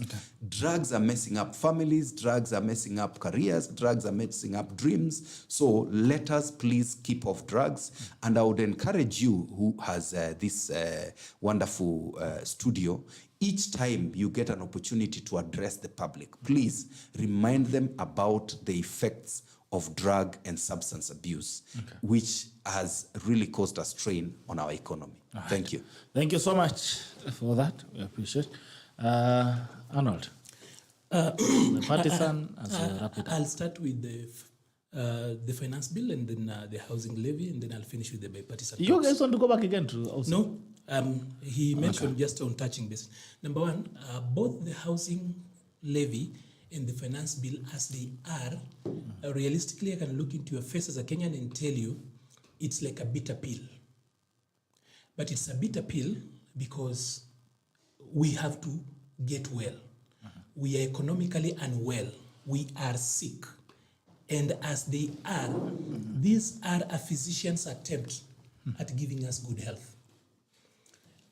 It's an attempt at ensuring that at least everybody pays their fair share of taxes, that all of us contribute in the common pool from where we get goods. It's, you see, it's a bad thing for now, but then it's likely to get worse. We are likely to get in situations where we don't want to go if we continue this way. things to do with the discipline, physical discipline, things to do with how government is misusing money and others, are things I would put squarely to the side of government that Kibagendi sits on, which is Parliament, that is oversight. Parliament cannot work without an efficient Office of the Auditor General. They have refused to give the Auditor General sufficient money. They have refused to tool that particular office because oversight is not possible, completely impossible, without an efficient and effective Office of the Auditor General. So once he goes back to Parliament, as they do oversight out here, they should remember that he will not be here doing a lot of conspiracy theories. And even as a young man, I wonder why he doesn't have white hair like mine when he's full of these conspiracy theories. Full of wisdom. So you see, he's as in stories ajaba. Mwisha amejaa stories ajaba. You see, Hizo ndio zake. so I'm saying that because if we are not going to take this pinch here and there, we are likely to get into places where then government doesn't even have a voice. 7 minutes past time. So it's important. Ukipata unaambiwa enda uone daktari na mtu anakuambia nunua mafuta. Huyo anaanza kuhubiria injili ya Mackenzie, and that is what these guys are telling us. That kind of ndio watu wa Mackenzie. Injili ya Mackenzie. Now bipartisan talks. Actually, between choosing a doctor and going to a witch doctor, please go to a doctor. The doctor is what the finance bill has actually prescribed. Any other thing is Majitu story. Do not listen to that. That is Mackenzie type. That is how they convince people. This is the language. On bipartisan talks, this is going to be a little bit difficult because on the other side, I realize that Azimio has continuously kept on shifting goalposts. Like for example, how is Waachane na Jubilee a demand that was part and parcel of maandamano? Mheshimiwa here has said that we know they are wanavuruga Jubilee. The thing is that the younger people in that particular party, some of them who lost elections, are not happy with the way the elections went. Kibagendi has run for office like myself before, and he knows how it feels wakati ule unaanguka kura sio kwa sababu ni wewe, lakini chama mismanage. Watu hawapendi hiyo. So the truth is that President Uhuru Kenyatta pia awachane na hizi vitu ndogo ndogo. Hii mambo ya kiburi ati lazima aonyeshe watu yeye ni nani. He's a statesman. We already respect him. He's respected continentally. He's a regional statesman. Sasa ukipata Uhuru anapigana na Sabina, unaona ni kama baba na mtoto wanachapana na wanapigania chakula. He should let Kioni to deal with Kanini Kega. Those are almost equals. He should let Kanini Kega, Sabina Chege to deal with Kioni and Murade. If Murade has decided to go down to that particular level, hiyo ni vita yao. So this shifting of goalposts is actually going to make these bipartisan talks very, very difficult. And you know, the other side, the Azimio side is actually bullying government and is bullying the people of Kenya. That accept this or violence. Have you ever dealt with a manipulative relationship or friendship where it's only one way, that if you do not accept to our demands, then we are going to the street to destroy property. That if you do not accept this, then we are going to destabilize the country. And then they come out and sound like him and say, we are not doing well, the economy is doing bad. You are sabotaging the economy. And you still want things, as in who is going to run government effectively if on the other side, you know, here there is a gun on government's head that you accept this, read this particular script or we shoot you. Right. It's unfair, and putting the country constantly on a campaign mode. These games, honestly, they should save us and give William Ruto a chance. We have not been able to see what William Ruto can do. We might not even be able to see what he can do if they continue this way. So then you have got William Ruto who's struggling. He has got people he's given jobs who don't know how to do jobs. Like, for example, William Ruto has to defend his government against Azimio. Especially Minister of Education. Right. Then he has to defend some minister somewhere who is messing up. So appear somewhere. It cannot work that way. By the way, let us also be fair on this particular guy we voted for. I did not vote for William Ruto, but I'm thinking, since he is my president, at the age I am in, if I want William Ruto to fail, I'm simply wanting myself to also fail. Okay. All right. For 12 minutes past 9 a.m., it's been a pleasure having you. This has been the Siasa Wednesday edition of the 25th of May 2023, 25th to 24th of May 2023. And if you are a farmer, I still want to remind you that if you are a farmer ni mkulima, kisha kama unapata chakula ya mifugo yako kutoka Fugo Feeds by Unga Farm Care East Africa Limited, kisha kama unapata chakula ya mifugo yako, ikiwa ni dairy, if you are doing dairy farming, please ensure they can get your Fugo dairy. If you are doing chicken, get your full chicken complete meal from Fugo Feeds. If you're also doing pigs, get your Fugo pig. If you're doing fish farming, get your Fugo tilapia. Pale Fugo tunasema malezi bora mapato zaidi, malezi bora mapato zaidi. Hadi kesho kwenye Diaspora Edition kina Joel Arama. On this a very great day. Enjoy your day and see you again on Friday on Sheria Wiki. Bye bye.